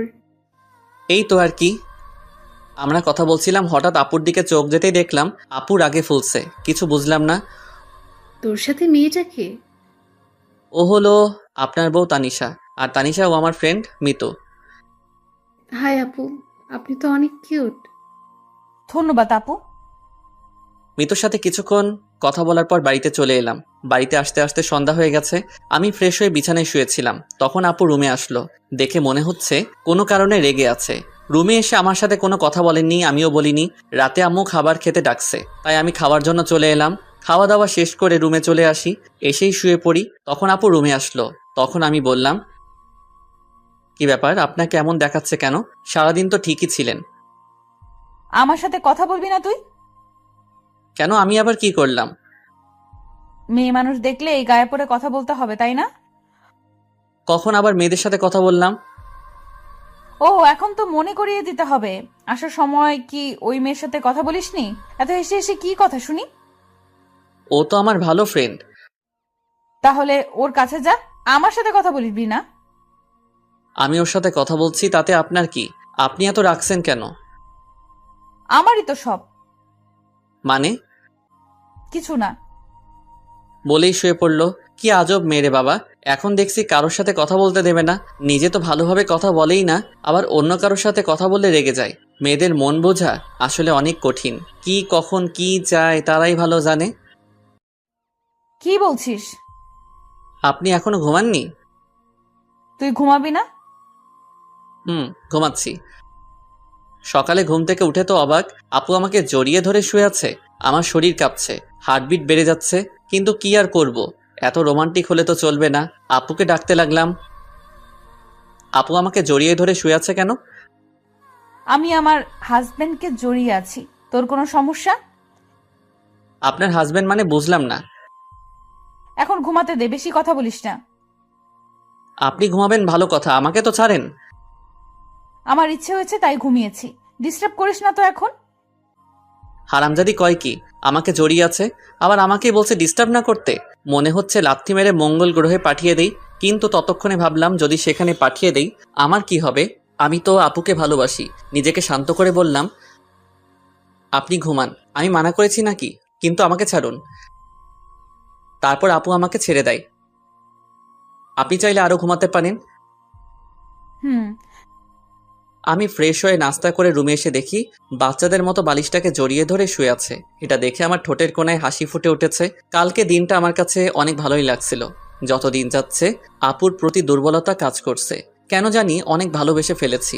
আপুকে ছাড়া হয়তো এখন 1 সেকেন্ডও বাঁচতে পারবো না। আমি কি আমার মনের কথা বলে দিব? কিন্তু তখন যদি রেগে যায়? কিন্তু আমার মনের কথা না বলা পর্যন্ত তো আমি শান্তি পাচ্ছি না। সব সময় আপুর প্রতি ভালোবাসা, দুর্বলতা, ওকে স্পর্শ করার ইচ্ছা, ওর প্রতি নেশা আমার ভেতরটাকে শেষ করে ফেলছে। আচ্ছা, আপু কি আমাকে ভালোবাসে? ওর ব্যবহার দেখে তো তাই মনে হচ্ছে। আপুও আমাকে ভালোবাসে, কিন্তু বলতে পারছে না। আচ্ছা, আমি কি সরাসরি গিয়ে বলে দিব? আমরা কি সবকিছু ভুলে দুজন দুজনকে ভালোবাসতে পারি না? আজকে বলে দিব, যা হবার হবে। এদিকে তানিশা ঘুম থেকে উঠে আমাকে কোথাও খুঁজে পাচ্ছে না। সকাল থেকে একবারও দেখছে না। তানিশাও আমাকে ভালোবাসে, কিন্তু কখনো বলতে পারছে না। কারণ একে তো ও একটা মেয়ে, তার উপর আমি ওর চাচাতো ভাই, তার উপর ছোট লজ্জার কারণে বলতে পারছে না। কিন্তু মন থেকে রাহিকেই ভালোবাসে। রাত্রে বাড়ি আসার সময় আপুর জন্য আইসক্রিম, চকোলেট আর ফুল নিয়ে আসলাম। যেগুলো আপুর পছন্দ করে সেগুলো নিয়ে আসি। আজকে আমার মনের কথা বলেই দিব, পরে যা হবার দেখা যাবে। বাড়িতে এসে এগুলো নিয়ে সোজা আমার রুমে চলে এলাম। আমার রুমের মধ্যে ঢুকতে যাব, তখনই দেখি আপু কারোর সাথে ফোনে কথা বলছে। কি যেন মনে করে আর ভিতরে গেলাম না।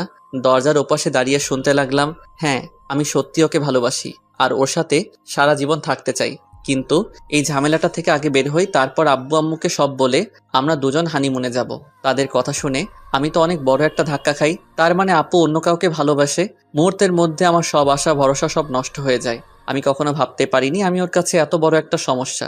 আমি ফুলগুলো ফেলে দিয়ে আইসক্রিম আর চকলেট চুটকিকে দিয়ে দিলাম। না নয়, আমি ওকে মুক্ত করে দিব। আমি তাদের মাঝে ঝামেলা হয়ে থাকতে চাই না, তাই অনেক কিছু ভেবে সিদ্ধান্ত নিলাম আমি ওকে ডিভোর্স দিয়ে দিব। ও যদি অন্য কাউকে নিয়ে সুখে থাকতে চায় আমি বাধা দিব না। আমি রুমে ঢুকতেই আপু ফোন রেখে দেয়। সারাদিন কই ছিলি? একবারও বাড়িতে দেখলাম না। একটা কাজ ছিল। সারাদিন কিছু খেয়েছিস? দাঁড়া, আমি তোর জন্য খাবার আনছি। না না, আমি খাবো না, বাইরে থেকে খেয়ে এসেছি। যে কথাগুলো শুনেছি আর খাবার মুখে দিয়ে কি আর যাবে। তোর সাথে আমার কিছু কথা ছিল। বলেন। অনেক দিন থেকেই বলতে চেয়েছিলাম, কিন্তু বলতে পারিনি। জানি না এই বিষয়টা তুই কিভাবে নিবি। অত কিছু না বলে আসল কথাটা বলেই ফেলুন। আসলে আমি তোকে ডিভোর্স দিতে চান, তাই তো? মানে মানেটা খুব সহজ। আপনি আর এই মিথ্যা সম্পর্ক রাখতে চান না, তাই আমাকে ডিভোর্স দিতে চান। সমস্যা নেই, দিয়ে দিব। আপনার ইচ্ছা আমি খুব তাড়াতাড়ি পূরণ করে দিব। আমি ডিভোর্স পেপার রেডি করছি। আপনি আপনার পছন্দ মতো একটা ছেলেকে বিয়ে করে নিয়েন। কিন্তু আমি তো বাড়িতে কিভাবে জানবেন?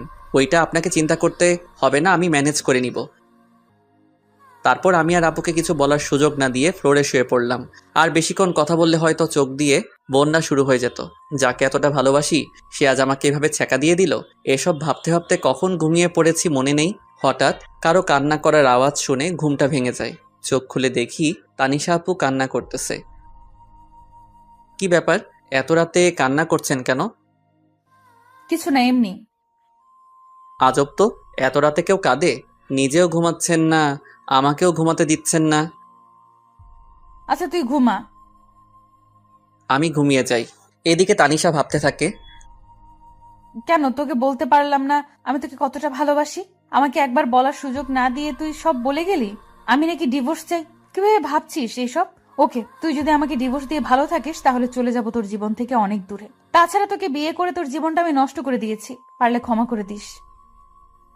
পরের দিন আমি উকিলের সাথে যোগাযোগ করে ডিভোর্সের অ্যাপ্লাই করে আসলাম। আমাদের 6 মাসের ডেট দিয়েছেন।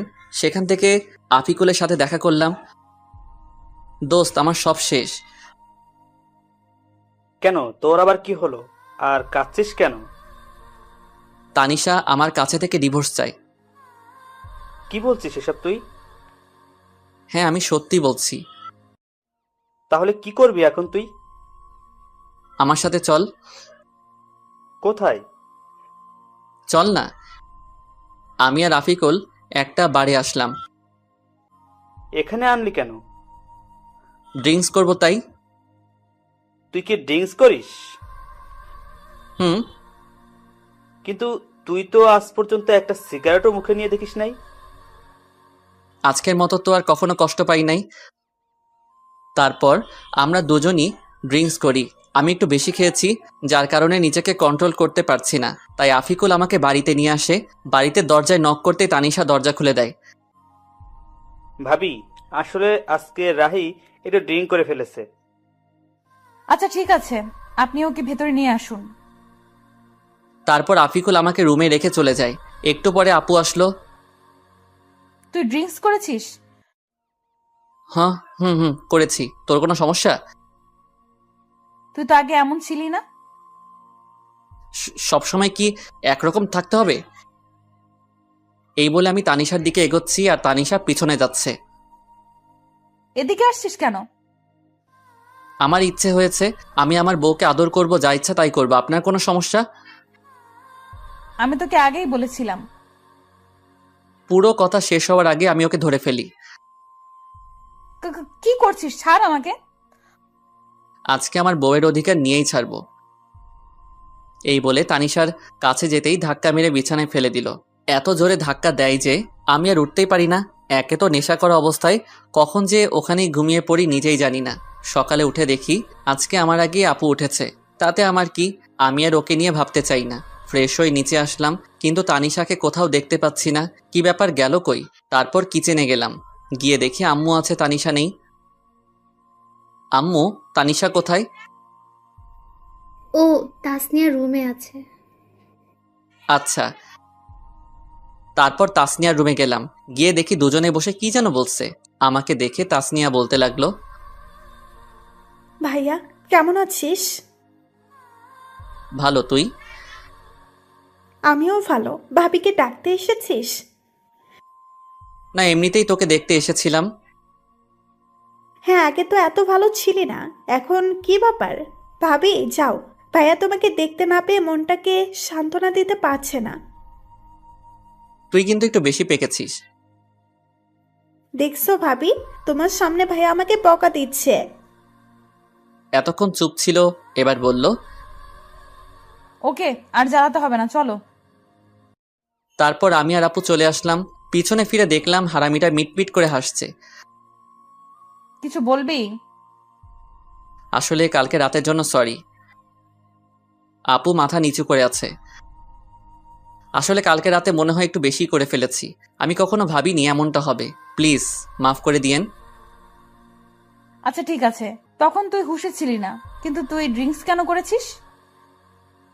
এমনি, বাদ দেন। বলে চলে আসতে চাইছিলাম, এমনই সময় আপু আমার হাত টেনে ধরে। আপুর হাতের ছোঁয়ায় কেমন যেন বুকের মধ্যে ইলেকট্রিক শক লাগলো। আমাকে ইগনোর করছিস কেন? কই না তো। তাহলে বললি না কেন? এমনি ভালো লাগছে না। ও আচ্ছা, বলতে হবে না। তারপর আপু চলে যায়। সারাদিন আর একবারও কথা বলেনি। তাতে আমার কি, দুজনে দূরে দূরে থাকাই ভালো। কিছুদিন পর আবার শরীরটা অনেক খারাপ হয়ে যায়।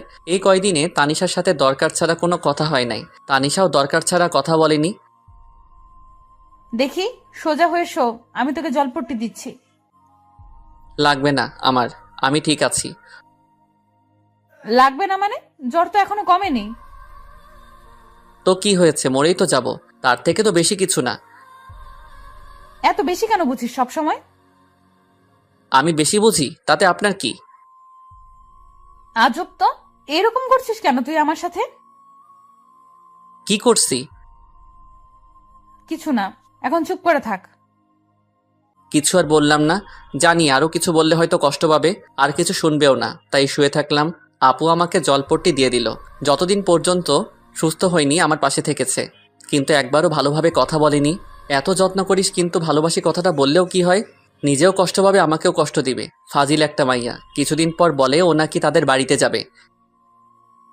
কাল আমাকে আমাদের বাড়িতে নিয়ে যাবি?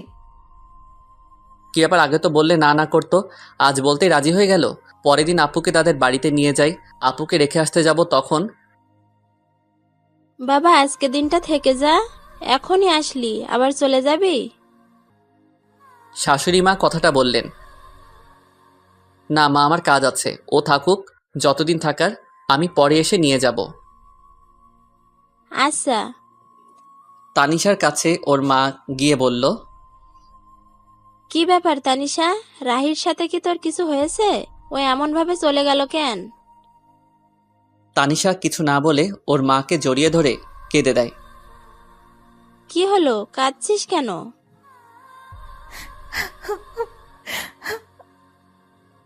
কি হয়েছে পাগলি মেয়ে, এভাবে কাঁদছিস কেন? রাহি কি তোকে কিছু বলেছে? আম্মু, আমি রাহিকে ভালোবেসে ফেলেছি, কিন্তু বলতে পারছি না। ও অন্য কিছু ভেবে আমার উপর রেগে আছে। তারপর ওর মাকে সব খুলে বলে। আমি রাহির সাথে কথা বলে দেখছি। না আম্মু, তোমাকে বলতে হবে না। তুই তো বলতে পারবি না, পাগলি একটা। আমি বলছি। না, আমিই বলবো, তারপর যা হবার হবে। ওকে, তাহলে এবার কান্না থামা, পাগলি একটা। এদিকে আমি বাড়িতে এসে কিছু ভালো লাগে না, মনটা শুধু হাহাকার করছে। কি যেন নেই মনে হচ্ছে। আপুকে ওখানে রেখে এসে তো এখন রুমটা ফাঁকা ফাঁকা মনে হচ্ছে। ওকে কি নিয়ে আসবো? কিন্তু এত রাতে কিভাবে যাব? কাল সকালে গিয়ে নিয়ে আসবো, তা না হলে ওকে দেখতে না পেয়ে মরেই যাব। এদিকে রাতটা যেন কাটতেই চাচ্ছে না, এপাশ ওপাশ করছি। এদিকে তানিশাও অস্থির অস্থির লাগছে, কেন যেন রাহিকে ছাড়া ভালো লাগছে না। অনেক কষ্টের পর সকাল হলো। আমি রেডি হয়ে বেরিয়ে পড়ব, তখনই এত তাড়াহুড়ো করে কোথায় যাচ্ছিস? একটা কাজে তোর আবার কিসের কাজ? আছে, একটা জরুরি কাজ, আমি যাচ্ছি বলে চলে আসলাম। এতক্ষণ পর তানিশা আপুর বাড়িতে চলে আসলাম। এসে কলিং বেল চাপ দিতেই আমার চাচা মানে শ্বশুর মশাই দরজা খুলে আমাকে দেখতে পান। আরে রাহি বাবা, এত সকালে যে? ভেতরে আসতে বলবেন না? আরে আয়, এটা তো তোরই বাড়ি। কে এসেছে গো? দেখে যাও, তোমার মেয়ে জামাই এসেছে। ও রাহি, বাবা ভিতরে এসে বসো। আম্মু, তানিশা কই? ওর ঘরে আছে। আচ্ছা। আমি আর এক মুহূর্তে এখানে না দাঁড়িয়ে আপুর রুমে চলে এলাম। এসে দেখি মহারানী মন খারাপ করে শুয়ে আছে। আমি একটু আওয়াজ করলাম, দেখলাম কোনো সারা শব্দ নেই। আপনার কি মন খারাপ? দেখি আমার কথা শুনে আমার দিকে তাকালো, কিন্তু ওকে দেখে মনটা খারাপ হয়ে গেল। মহারানী শুয়ে শুয়ে কান্না করছিল। তুই এখানে এসেছিস কেন? কেন, আমার শ্বশুর বাড়িকে আমি আসতে পারি না? না, আসবি না, চলে যা এখান থেকে। কিন্তু আমি তো চলে যেতে আসিনি, আমি তো আপনাকে সাথে করে নিয়ে যেতে এসেছি। আমি কেন তোর সাথে যাব? আমি নিয়ে যাব তাই। আমি যাব না, তুই চলে যা এখান থেকে। আমি তো যাব না আপনি না গেলে। কেন? আমি তোর কে? আপনি আমাকে চাচাতো বউ। এসেছে বউ বউ করতে, যাব না আমি। তানিশা, বললাম তো যাব না। আমি তোমাকে অনেক ভালোবাসি, নিজের থেকে অনেক বেশি। চলো আমার সাথে। কি বললি? ভালোবাসি। কাকে? তোমাকে। প্রথম দিন কি বলেছিলাম? আমি এত কিছু জানি না, আমি জানি তুমিও আমাকে ভালোবাসো। আমার ভেবে দেখতে হবে। আচ্ছা, কিন্তু বাড়িতে চলো আমার সাথে প্লিজ। কিন্তু আব্বু তো আজকে যেতে দিবে না। সেটা আমি দেখতেছি, চলো। তারপর আমি ওকে নিয়ে চলে আসতে লাগলাম। আরে তোমরা কই যাও? চাচা, বাড়ি যাব। কিন্তু এখনই তো এলে। আমাদের দরকার আছে। ওদের যেতে দাও। তারপর আমি আর তানিশা বাড়ির উদ্দেশ্যে রওনা দিলাম। আজকে এসে আজকেই চলে গেল, বুঝলাম না তুমি আটকালে না কেন? তারপর চাচি সব খুলে বললেন। এরা পারেও বটে, দেখো এখন সব ঠিক হয়ে যাবে। হুম। আমি তানিশাকে বাড়িতে নিয়ে আসলাম। বাড়িতে আসতে আম্মু বলল, কি রে, কালকে দিয়ে আসলি আবার আজকে নিয়ে আসলি? অমনিও থাকতে চাইছিল না তাই। এই জন্যই সকাল সকাল খুব জরুরি কাজ, এইটাই ছিল। আমি আর কথা না বলে তানিশাকে রুমে নিয়ে আসলাম। রুমে আসতে দেখি ও আমার দিকে রাগী লোক নিয়ে তাকিয়ে আছে। আমি ভয়ে বললাম, কি ব্যাপার, অমন করে তাকিয়ে আছেন কেন? আমি থাকতে চাইছিলাম না, তাই না? মানে না। তোর আজকে কি করে দেখ। হয়েছে আপনাদের রোমান্স করা? হঠাৎ কথা শুনে দুজনেই চমকে উঠে যাই। তুই এখানে কিছু বলবি? বলতেই তো আসছিলাম, কিন্তু তোমাদের রোমান্সের মাঝে চলে আসলাম। তেমন কিছু না। ভাইয়া, আমি কানা না, আমি তোর থেকে বেশি দেখতে পাই। কি বলবি বল। আমায় কিছু টাকা দে তো। কত লাগবে? 500। আব্বুর কাছে থেকে নে। না, তুই দে, আব্বু বকা দিবে। পরে এসে নিয়ে যাস। ওকে, তোরা রোমান্স চালিয়ে যা। তোকে আজকে। চুটকি দৌড়ে চলে যায়। তানিশার দিকে তাকিয়ে দেখি লজ্জায় লাল হয়ে আছে। চুটকি কোথায় এত লজ্জা পাবে জানতাম না, তবে এখন আরো বেশি কিউট লাগছে। রাতে খাবার খেয়ে আমি খেতা বালিশ নিয়ে নিচে শুতে যাব, তখন এই, তুই বিছানায় ঘুমা। আর আপনি? আমি বিছানায় ঘুমাবো। মানে আপনি আমার সাথে ঘুমাবেন? বেশি খুশি হইস না, মাঝখানে এই বালিশ থাকবে, বালিশের এই পাশে একদম আসবি না। না হলে? তোর খবর আছে। বেডি কয় কি, বউয়ের কাছে নাকি যেতে পারবো না? কি কপাল আমার। কিছু বলছিস? না। এখন ভালো ছেলের মতো ঘুমা। আমিও ঘুমিয়ে পড়ি। মাঝরাতে হঠাৎ ঘুম ভেঙে যায়। উঠতে যাব, তখনই ভারী কিছু অনুভব করলাম। তাকিয়ে দেখি আমার বুকের উপর শুয়ে আছে আপু। আমার অনেক ভালো লাগছিল, ইচ্ছে হয়েছিল সারা জীবন এভাবে ডাকতে। আমি আর উঠলাম না। যদি ওর ঘুম ভেঙে যায়, এভাবে বুকের উপর আপুকে জড়িয়ে ধরে আমিও ঘুমিয়ে পড়লাম। সকালে আমার আগেই আপুর ঘুম ভেঙে যায়, দেখে আমি ওকে, ও আমাকে জড়িয়ে ধরে আছি। ও উঠার চেষ্টা করতেই আমি আরো জোরে জড়িয়ে ধরি। এমনভাবে জড়িয়ে ধরে শুয়ে আছি, আপু যেন বুঝতে পারে আমি ঘুমের ঘোরে জড়িয়ে আছি। যখন আমার থেকে নিজেকে ছাড়িয়ে নিতে পারছে না, তখন আমাকে ডাকতে থাকে। রাহি, ওই আমি চুপ। ওঠ আর ছাড় আমাকে। ও সরি। ওকে ছেড়ে এমন ভাব করলাম যেন আমি কিছুই জানি না। আমি বুঝতে পারি নাই। ঠিক আছে। মনে মনে আমি হাসছিলাম। মাইয়া দেখি একটু একটু করে লাইনে আসছে। পরের দিন আমার আব্বু আম্মু আর চুটকি আমাদের এক আত্মীয়ের বাড়িতে যায় 2 দিনের জন্য। আম্মু যাওয়ার সময় বলে গেল যেন ওনার বৌমার খেয়াল রাখি, আর ঝগড়া যেন না করি। মুই আর কি কইতাম, আমি তো এখন অবুঝ বাচ্চা। দুপুর হয়েছে, খুব খিদা লাগছে। তানিশা কই গেল? তানিশা আপু, বল। দুপুর হয়ে গেল তো, কিছু কি রান্না করছেন? খুব ক্ষুধা লাগছে। আমি তো রান্না করতে পারি না। কি মজা করছেন আমার সাথে? মজা কেন করব, আমি সত্যিই রান্না করতে পারি না। খাইতে পারেন? মানে? কিছু না। হারামজাদি কয় কি রান্না করতে পারে না, শুধু গিলতে পারে? মেয়ে হয়ে এখনো রান্না করতে শিখেননি? আম্মু কখনো রান্না করতে দেয়নি। মেয়ে মানুষ যখন হয়েছেন, একটু তো রান্না করা শিখতে পারতেন। রান্না করতে পারেন না? বিয়ে করে বরকে কি করে খাওয়াতেন? এখন কি হবে আমার? বিয়ে তবে করলি কেন? শখে করি নাই, জোর করে করাইছে। যত সব। খিদের জ্বালায় কী সব বলেছি। খিদে লাগলে মাথা ঠিক থাকে না। আমি গিয়ে হোটেল থেকে খাবার এনে খেয়ে নেই। পরে মনে হলো তানিশাও কিছু খাই নাই, তাই খাবারগুলো নিয়ে ঘরে গেলাম। এই নেন, খাবারগুলো খেয়ে নেন। আমার মাথা ব্যথা করছে, আমি নিচে ঘুমাচ্ছি, আপনি খাবার খেয়ে নিয়েন।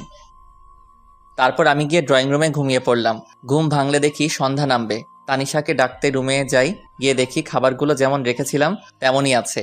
তানিশা গেল কোথায়? সারা বাড়ি খুঁজে পেলাম না, তাই ছাদে গেলাম। গিয়ে দেখি মহারানী ছাদে দাঁড়িয়ে আছে। আমি গিয়ে ডাক দিতেই চোখ মুছে আমার দিকে তাকালো। বুঝলাম আমার কথায় অনেক কষ্ট পেয়েছে। খিদের জ্বালায় তখন আমার মাথা ঠিক ছিল না। আমার হয়তো এমনভাবে বলা ঠিক হয় নাই। এখনো খাবার খান নাই কেন? এমনি ভালো লাগছিল না। সরি, আমি আপনাকে সেভাবে বলতে চাইনি। প্লিজ আমাকে মাফ করে দিয়েন। না, সরি কেন বলছিস? তুই তো ঠিকই বলছিস। না, আমি ঠিক বলিনি। সরি, আমার উপর রাগ করে থাকবেন না। আচ্ছা, রাগ করে নাই। সত্যি? সত্যি। তাহলে চলুন, এখন খাবেন। এখন? সারাদিন তো কিছুই খান নাই। তারপর আমি ওকে জোর করে এনে খাওয়ার জন্য বসিয়ে দিলাম। ও খাচ্ছিল, আমি চেয়ে চেয়ে দেখছিলাম। কি ব্যাপার, এমন করে আমার খাওয়া কি দেখছিস? কই না তো। আমি দেখছি তুই আমার খাওয়া দেখছিলি। দেখছি তো, কি হয়েছে? কেন, আমার নজর লাগবে না বুঝি? আমি আমার বউয়ের খাওয়া দেখছি, তাতে আপনার কি? কে তোর বউ? কেন কি বললি? কে তোর বউ? আপনি খান, আমি আসছি। এখন আবার কই যাস? রাতের খাবার আনতে। আপনি তো আর রান্না করতে পারবেন না। পরের দিন এভাবেই চলে গেল। তার পরের দিন বাড়িতে সবাই এলো। এইদিকে মনে মনে আমি একটা প্ল্যান করতে থাকি। পরের দিন সকালে ঘুম থেকে উঠে দেখি তানিশা আমাকে আজকেও জড়িয়ে ধরে আছে। আমিও উঠি না, কারণ এই সময়টা আমার কাছে খুব ভালো লাগে। সারা দিনে ওর এতটাই কাছে আসতে পারি, এটাই আমার জীবনের অনেক কিছু। সারা জীবন আমি ওকে আমার বুকের মধ্যে জায়গা দিতে চাই, যেন কখনো সে হারিয়ে না যায়। আজকে তানিশা ওর ফ্রেন্ডদের সাথে দেখা করতে গেছে। দূর, কিছু ভালো লাগছে না। এর মাঝে আমার ফোনটা বেজে উঠল। ফোন হাতে নিয়ে দেখি এক বড় ভাইয়ের ফোন। ফোন রিসিভ করলাম। রাহি বলছো? হ্যাঁ ফয়সাল ভাই, বলেন। তুই চাকরির কথা বলেছিস না? ভাই, বলেছিলাম। আমার এক আঙ্কেলের অফিসে তোর চাকরির ব্যবস্থা করেছি, তুই এই ঠিকানায় আয়। ভাই, আমি আসছি। ফয়সাল ভাইয়ের দেওয়া ঠিকানায় আমি চলে গেলাম। তারপর ওনার সাথে দেখা করলাম, কাজ হয়ে গেল। আমিও চলে আসি। রাস্তা দিয়ে হাঁটছিলাম, হঠাৎ তানিশার মতো কাউকে দেখতে পেলাম। একটু এগিয়ে গিয়ে দেখি ও রাস্তায় অন্য পাশে আর ও ফ্রেন্ড অন্য পাশে। তানিশার সাথে একটা ছেলে আছে। ওই ছেলেটা কে আর তানিশার সাথে কি করছে একটু এগিয়ে গেলাম, গিয়ে দেখি তানিশার হাত ধরে টানছে। এটা দেখে তো আমার মাথায় গরম হয়ে গেছে। তানিশার হাত ধরে টানছে আর কি যেন বলেছে। তানিশা, আমি তোকে অনেক ভালোবাসতাম, কি করলি তুই এটা? দেখ ইমন, আমার হাত ছাড়। আমি তোকে আমার ভালো একটা ফ্রেন্ড ভাবতাম, আর কিছু না। আর আমার বিয়ে হয়ে গেছে, তুই তো জানিসই সব। কি আছে ওই রাহির মধ্যে যা আমার মাঝে নাই? সেটা তুই নিজেকে জিজ্ঞেস কর। হাত ছাড় আমার। ঠিক আছে, এক রাতের জন্য হলেও তো তুই আমার হবি। বিশ্বাস কর, তোকে এক রাত নিজের করে পাওয়ার জন্য অনেক অপেক্ষা করেছি আমি। এমনিতেই মাথাটা গরম ছিল, তার উপর এমন কথা শুনে নিজেকে আর কন্ট্রোল করতে পারলাম না। সোজা গিয়ে ছেলেটার মুখে একটা ঘুষি দিলাম। এতে ছেলেটা কিছুটা দূরে সরে গেল। আমাকে দেখে আপু অবাক হয়ে তাকিয়ে আছে। তারপর আমি ছেলেটাকে ইচ্ছে মতো মারলাম। তানিশা আমাকে আটকাতে চেষ্টা করছে। আমি ছুটে গিয়ে তাকে অনেক মেরেছি। আমার তানিশাকে স্পর্শ করেছে, আজকে মেরেই ফেলবো। এমন সময় আশেপাশে মানুষ জড়ো হয়ে যায়। আমি তানিশার হাত ধরে বাড়িতে নিয়ে আসি। তানিশার উপর প্রচুর রাগ হচ্ছে, কিন্তু কিছু বললাম না। তানিশাও বুঝতে পারছে আমি অনেক রেগে, আমি তাই আর কিছু বললাম না। রাতে আম্মু খাবার খাওয়ার জন্য ডাকছে, আমি খাবো না বলে দিছি। তানিশাও একবার ডাকলো খাবার জন্য, আমি না করে দিছি।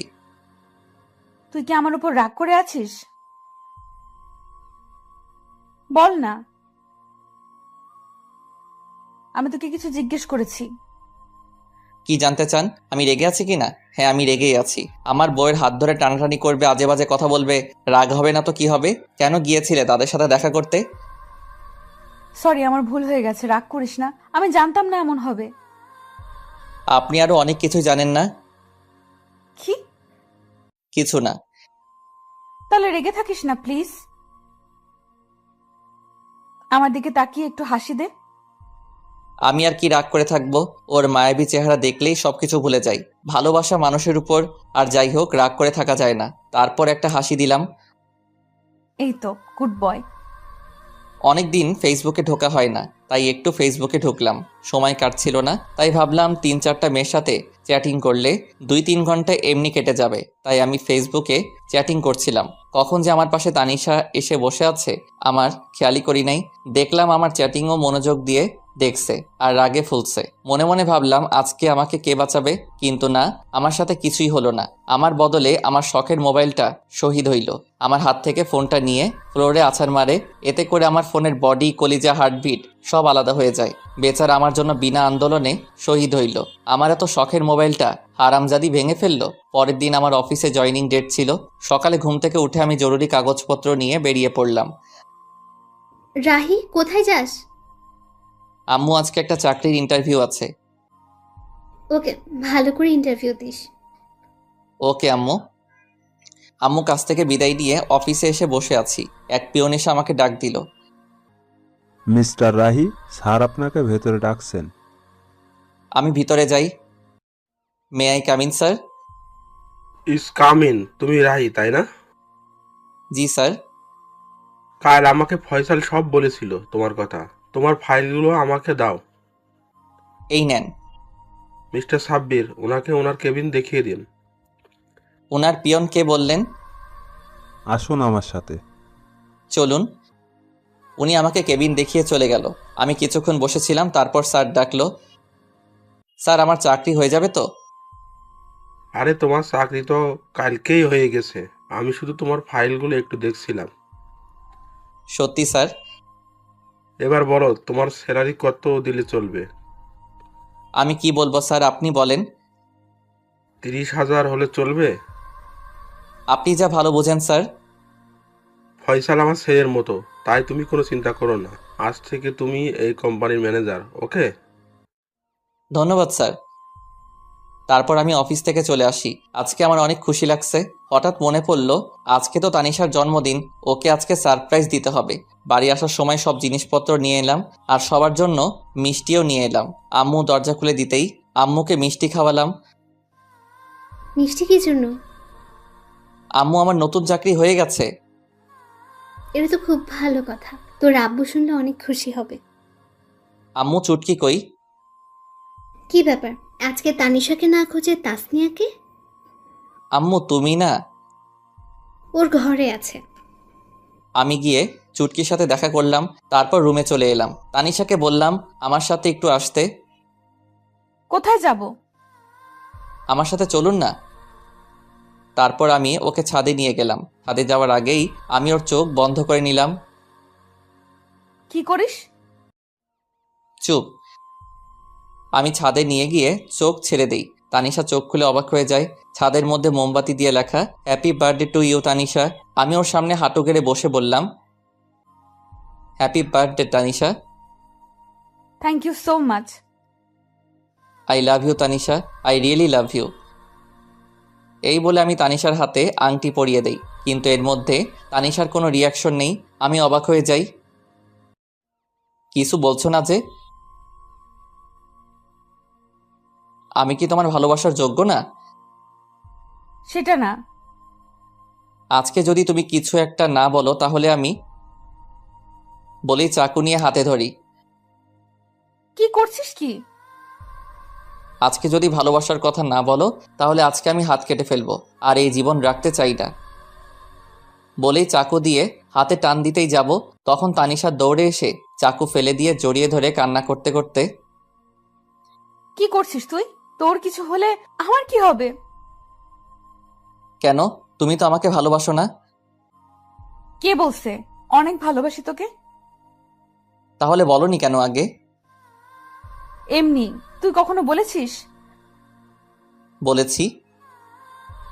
ভালো করছিস। ভালোবাসি। জানি তো। অনেকক্ষণ তানিশা আর আমি একে অপরকে জড়িয়ে ধরে থাকি। কেকটা কাটো। তোর মনে ছিল? আমার একমাত্র বউয়ের জন্মদিন আমার মনে থাকবে না? হয়েছে হয়েছে, আর পাম মারতে হবে না। তারপর আমি আর তানিশা মিলে কেকটা কাটি। আমি ওকে খাইয়ে দেই আর ও আমাকে খাইয়ে দেয়। এই মুহূর্তটা আমার কাছে মনে হলো নতুন অনুভূতি।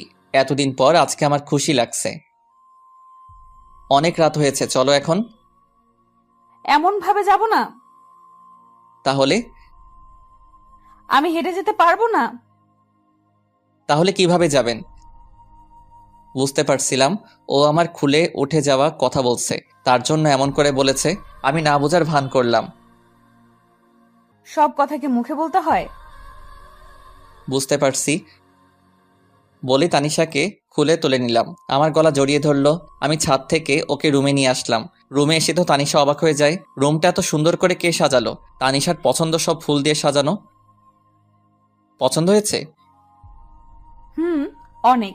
কে করলো এসব? সেটা না হয় পরে জানবে। ওকে। তারপর আমি দরজা লাগিয়ে তানিশাকে বিছানায় ফেলে দেই। আমি তানিশার উপরে উঠে ওকে দেখতে থাকি। তানিশা আমাকে ধাক্কা দেয়, কিন্তু লাভ হয় না।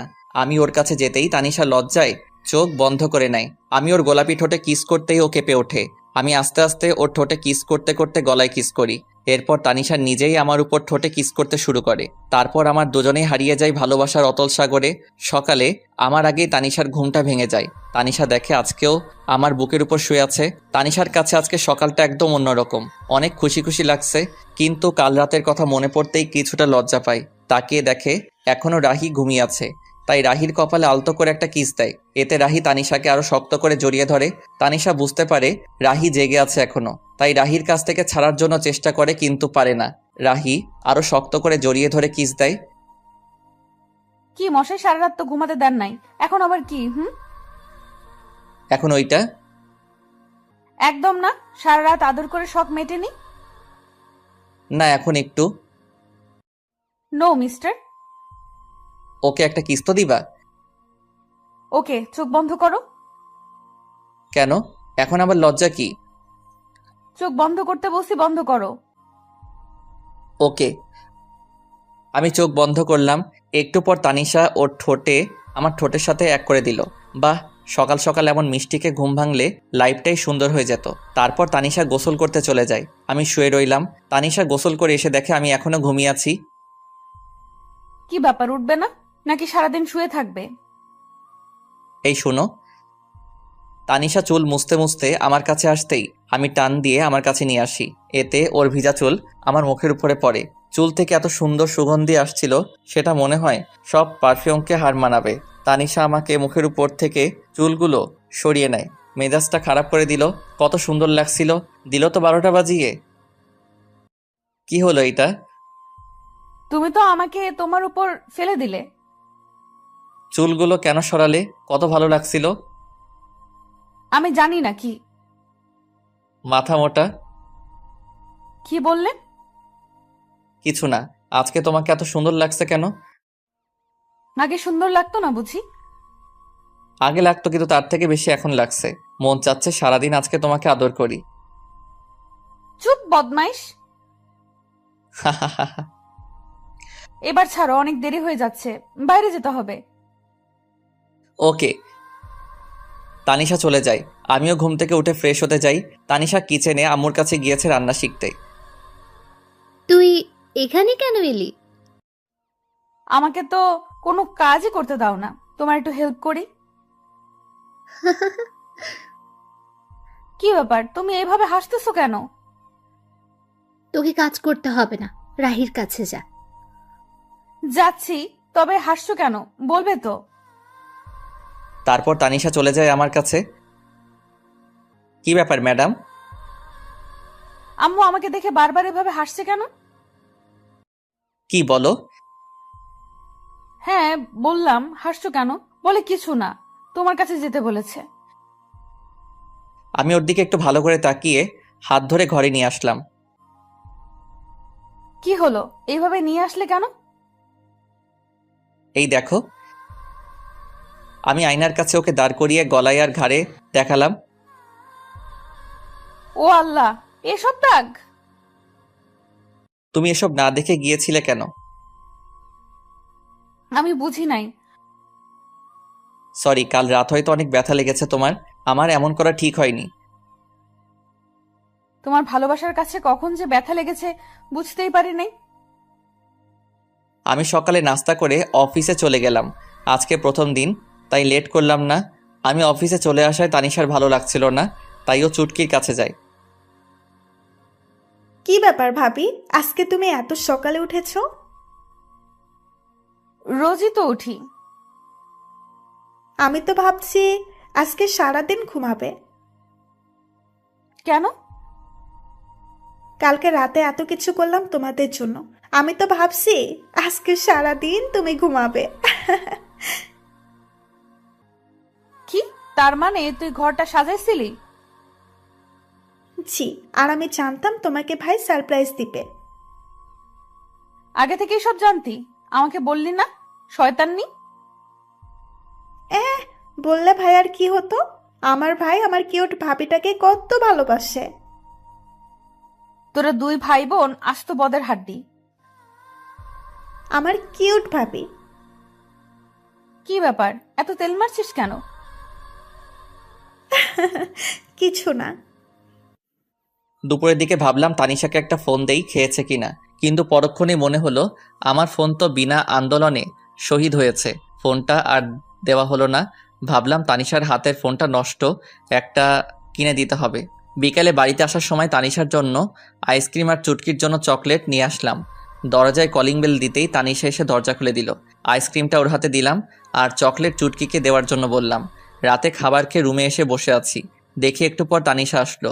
এসে আমার পাশে বসলো। আমি ওর কাঁধে হাত রাখতেই সরিয়ে দিল, আবার হাত দিতে আবারও সরিয়ে দিল। কি ব্যাপার ম্যাডাম, আজকে এত রেগে আছেন যে? কালকে সব প্ল্যান চুটকি জানতো, তাই না? না মানে হ্যাঁ, ভয়ে। পিচ্চি মেয়েটাকে নিজের মতো করে তৈরি করছো? ও পিচ্ছি, এখনই সব বুঝে। তার মানে কিছু না বাবু। এই একদম আমাকে বাবু বলবি না, আমি কারো বাবু নই। আরে সোনা, রাগ করছো কেন? নিজের করে পেতে একটু হেল্প করছে। এবার একটু কাছে আসো, আদর করি বলে জড়িয়ে ধরে কিস দিলাম। এবার হয়েছে তো, ছাড়ো আমায়, এখনো মন ভরে নাই। মন ভরে নাই, আরেকটা দিলে ভালো হতো। একটা কেন, 1000টা দিবা, তবে একটা শর্ত আছে। সেটা মানতে হবে। আগে বলো রাখবে, আমার কথা ঠান্ডা মাথায় জবাব দিবে। দিব, বলো। অফিসে কি কোনো মেয়ে আছে? তাদের সাথে কি তুমি কথা বলো? তানিশার কথা শুনে রাহি তো রাগে আগুন, কিন্তু কথা দেওয়ার কারণে ঠান্ডা মাথায় জবাব দিল, দেখো, অফিসে মেয়ে মানুষ থাকবে এটা স্বাভাবিক, কিন্তু তাদের সাথে প্রয়োজন ছাড়া কথা বলি না। তাদের সাথে কি হেসে হেসে কথা বলো? যদি বলো এখন থেকে আর বলবে না, কেমন? ঠিক আছে, কিন্তু তারা যদি বলে? বলবে এসব ঠিক নয়, আর বেশি বললে বলবে বউ বারণ করছে। কিন্তু অফিসে সবাই তো জানে আমি এখনো বিয়ে করিনি। কি? ওই হারামজাদা, তুই আমাকে বিয়ে করিস নাই, আদর করিস নাই, তারপরও কেন বলিস নাই তোর বিয়ে হয়েছে? এখন বুঝেছি, আমায় রেখে তুই অন্য মেয়েদের সাথে প্রেম করে বেড়াস। ছি ছি, তুই এত খারাপ। আরে কি বলো, কার সাথে প্রেম করতে যাব?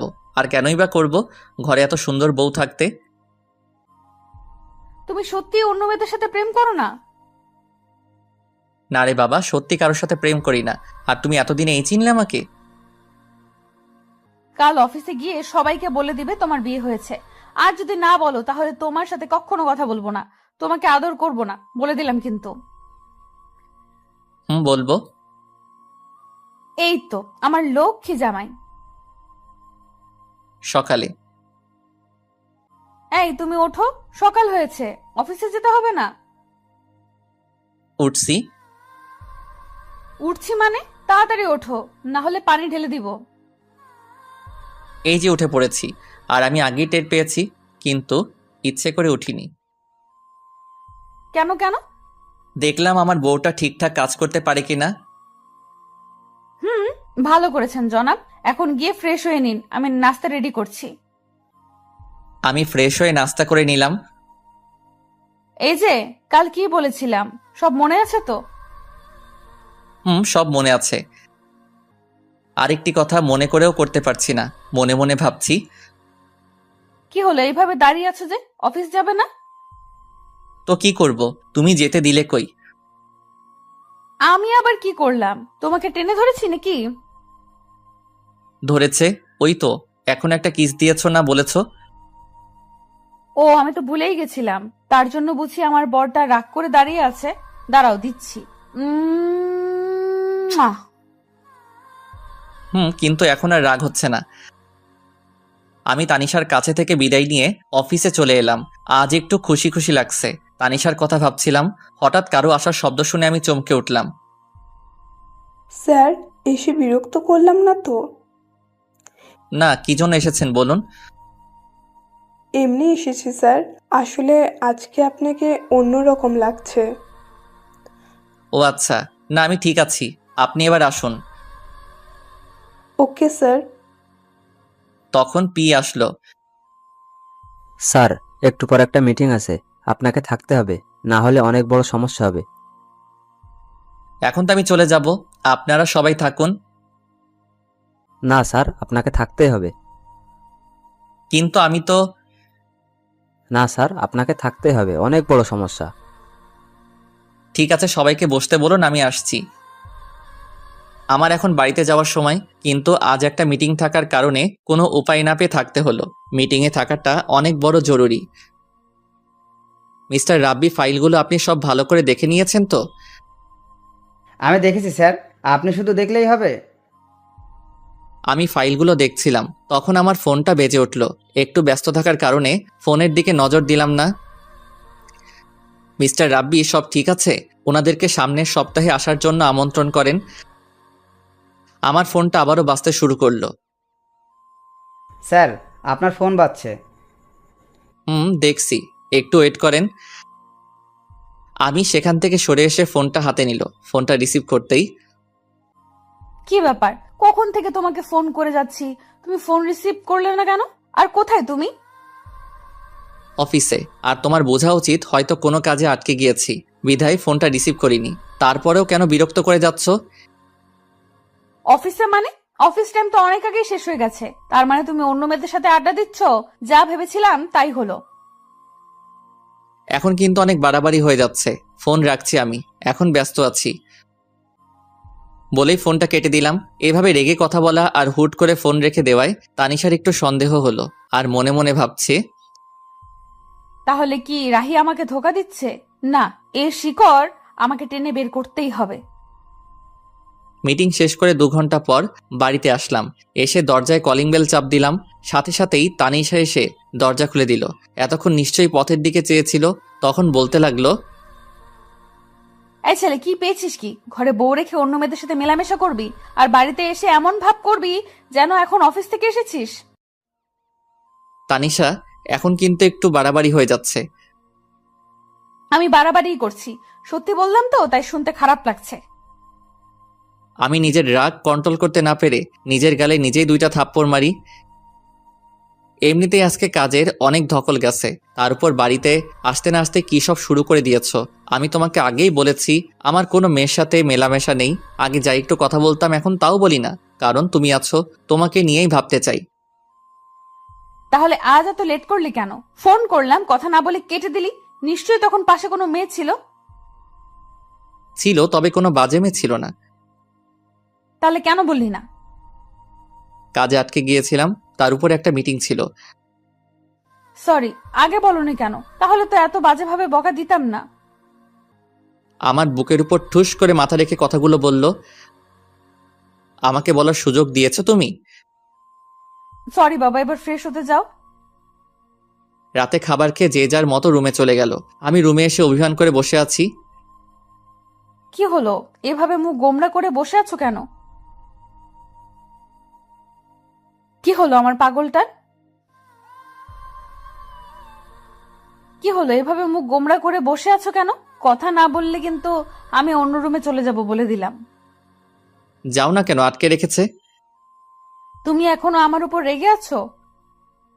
এই যে কান ধরছে, আর কখনো এমন হবে না। সরি বাবু। এসব বলে কাজ হবে না, ঘুষ লাগবে।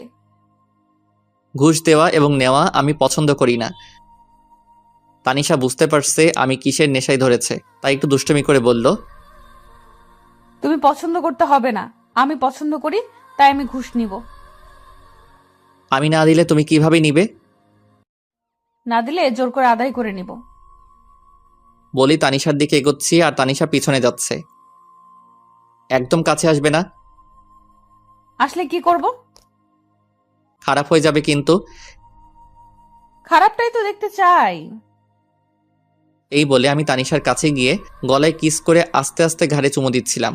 এরপর দুজনের নিঃশ্বাস ঘন হয়ে যায়। এরপর আমি তানিশাকে কোলে করে নিয়ে বিছানায় ফেলে দেই। অনেক খুনসুটি দুষ্টামি করে দুজনেই ঘুমিয়ে পড়ি। আজকে একটু বেলা হয়ে গেছে, কারো ওঠার নামগন্ধ নেই। তখন আম্মু ডাক দিল, কি হয়েছে রাহি?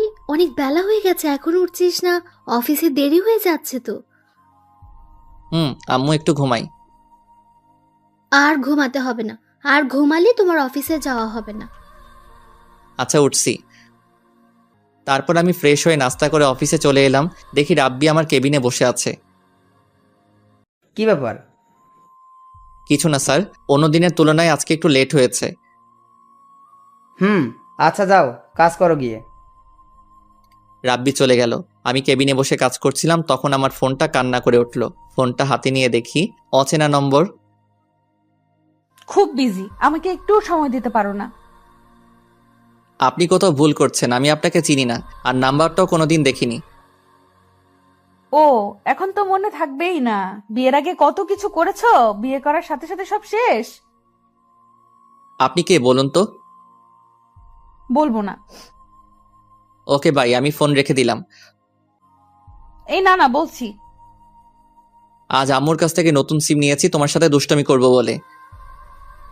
তাই তো, কি করেছে আমার বাবুটা? কথা বলছি জনাব, তুমি কি করছো? একটা মেয়ের কোলে মাথা রেখে শুয়ে আছি। কি বললি তুই হারামি?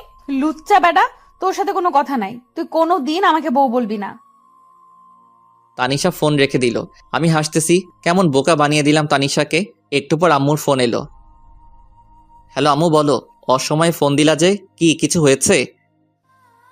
কিছু হয়নি, কিন্তু হঠাৎ তানিশা কেমন যেন করছে। ওর আচরণ আমার মোটেও ভালো লাগছে না। কেন আম্মু, কি হয়েছে? একটু আগে তোর সাথে কথা বললো, তারপর কি হলো না হলো কিছুই জানি না, আর শুধু কান্না করছে আর বলছে আমি এখানে থাকবো না আম্মু, তোমার ছেলে একটু ভালোবাসে না আমায়, আমি চলে যাব। ও এমনি ঠিক হয়ে যাবে আম্মু, তুমি চিন্তা করো না। তুই কি এমন বলেছিস যে এমন আচরণ করছে? আম্মু বাসায় গিয়ে সব বলবো, আর তুমি এসব নিয়ে একটু চিন্তা করো না। ফোন রেখে দেওয়ার পর থেকে কিছুই ভালো লাগছে না। ওর সাথে এমন দুষ্টমি না করলেও পারতাম। মেয়েটা এমন কেন? আমি বললাম আরও বিশ্বাস করে নিল। আজকে একটু তাড়াতাড়ি বাড়িতে ফিরলাম।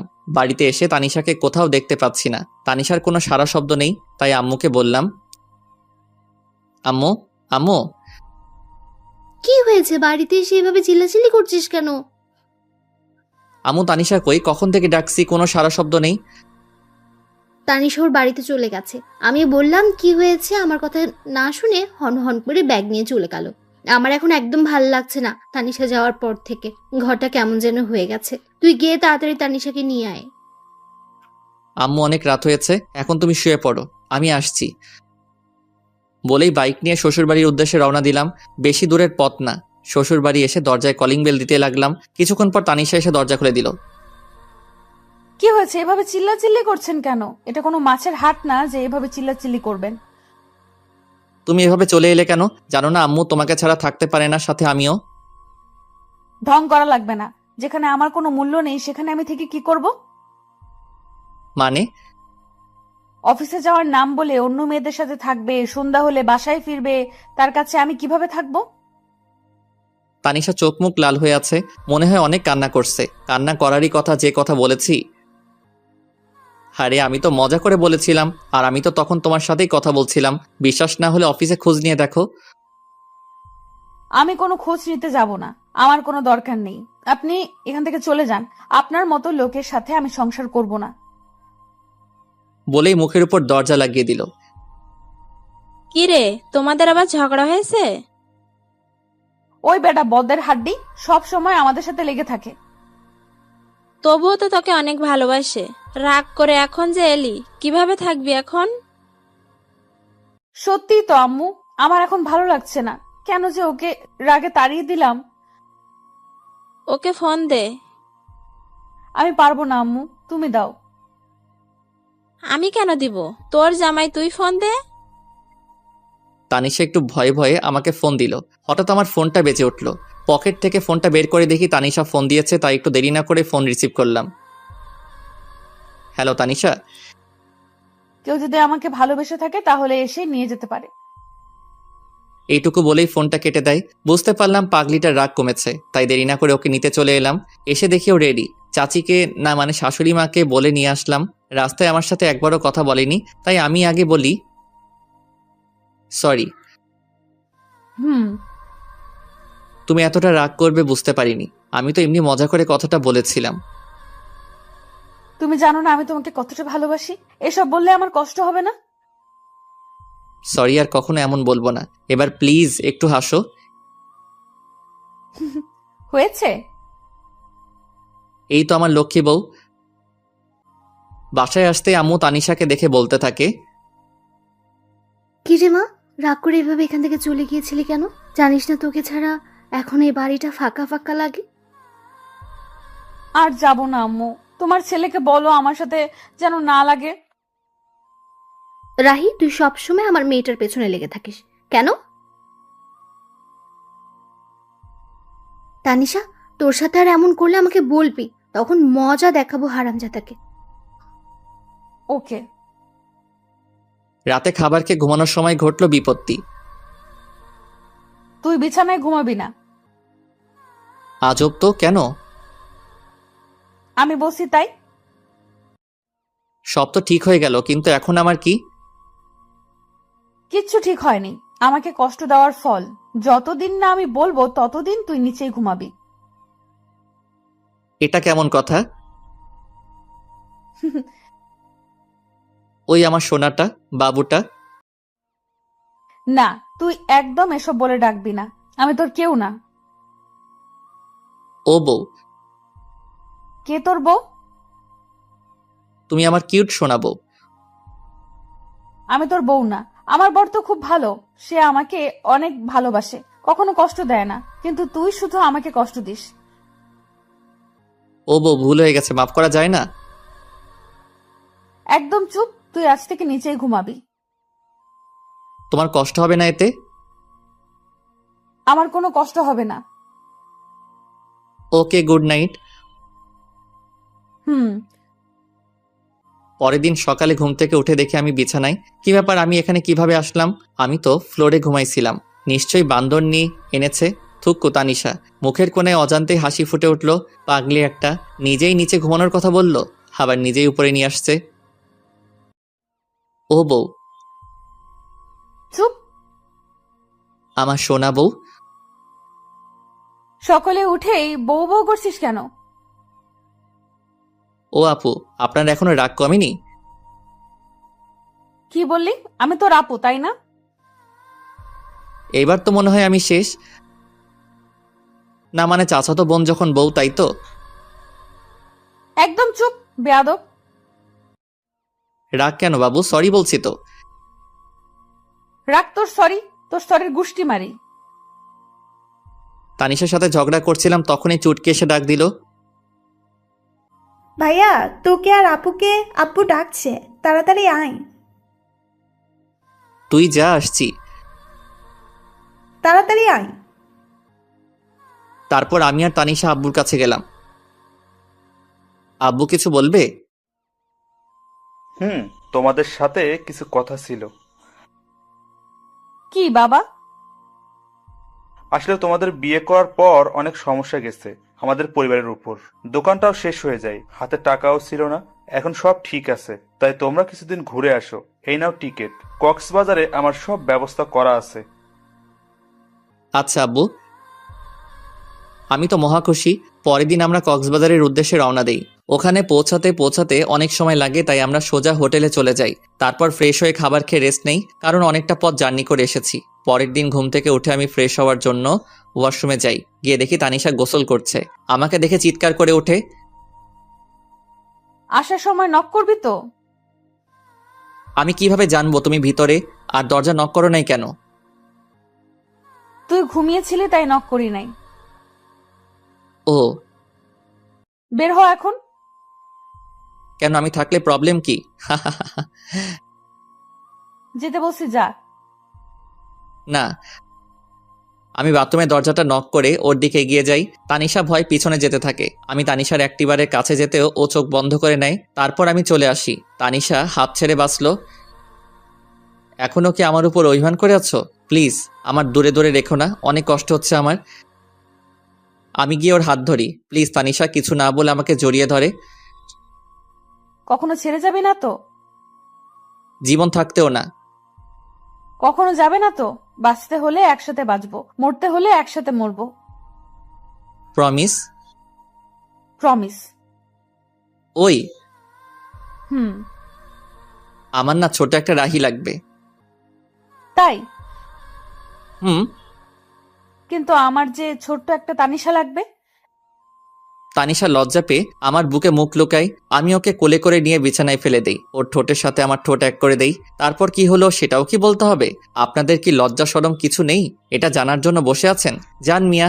1 বছর পর আমি মাথায় হাত দিয়ে বসেছিলাম, ঠিক তখনই স্যার, আপনার মেয়ে হয়েছে। তানিশা কেমন আছে? ভালো না, শেষবারের মতো দেখে আসেন। কি বলছেন এসব? আমি কেবিনে গিয়ে, এই তানিশা উঠো, দেখো আমাদের মেয়ে হয়েছে, তোমার মতোই মিষ্টি। এই তানিশা দেখো না একবার, প্লিজ একবার কথা বলো। তুমি কিন্তু তোমার প্রমিস ভেঙে ফেলছো। তুমি আমাকে প্রমিস করেছিলে একসাথে বাঁচবো একসাথে মরবো, কিন্তু তুমি আমাকে আগে রেখে যেতে পারো না। ঠিক আছে, আমিও চলে যাব। তখনই তানিশা আমার হাত ধরে বলে, এই পাগল, তুমি আমাকে ছেড়ে কই যাবে? কোথাও না, আমার পাগলিটাকে বুকে নিয়ে রাখবো। তানিশাকে জড়িয়ে ধরেছিলাম, তখনই আমাদের রাজকন্যা কোথায় দেখি? তানিশা আমাকে ছেড়ে দিয়ে, এখানে আছে আম্মু। সবাই দেখি সরো, আমি বাবুটাকে দেখব। চুটকি বাবুকে দেখে বলতে থাকে, আমি একটু কোলে নেই। তারপর বাবুটাকে কোলে নিয়ে বলে, আপু বাবুটা একদম দেখতে তোমার মতো কিউট হয়েছে। ওকে আমার কাছে দে, ও আমার মেয়ে। তোর মেয়ে? আমি কি খেয়ে ফেলছি নাকি? এই কথা শুনে সবাই হেসে উঠল। তারপর আমার মিষ্টি মেয়েকে নিয়ে সবাই আনন্দ করলো। সন্ধ্যার সময় আম্মু আব্বু তোমরা বাসায় চলে যাও, আমি তানিশার কাছে আছি। ঠিক আছে, আমরা এখন আসি, কিছুক্ষণ পরে খাবার নিয়ে আসবো। আচ্ছা। তখন তানিশা বলল, রাহি এদিকে এসো। বলুন মহারানী। এখানে এসে বসো। তাহলে তোমার মিষ্টিটা দাও। দেখছে তো? কে দেখছে? তোমার পাঠক পাঠিকা। এই যে পাঠক পাঠিকা ভাই বোন, আর কতদূর যাবেন? এখন আমাদের প্রেম করতে দেন, ভুল ত্রুটি হলে ক্ষমার দৃষ্টিতে দেখবেন। পুরো গল্পে আমার সাথে থাকার জন্য ধন্যবাদ। কেমন হয়েছে গল্পটি বড় করে কমেন্ট করে যাবেন। তারপরের গল্পটা দেখতে হলে অবশ্যই সঙ্গে থাকবেন।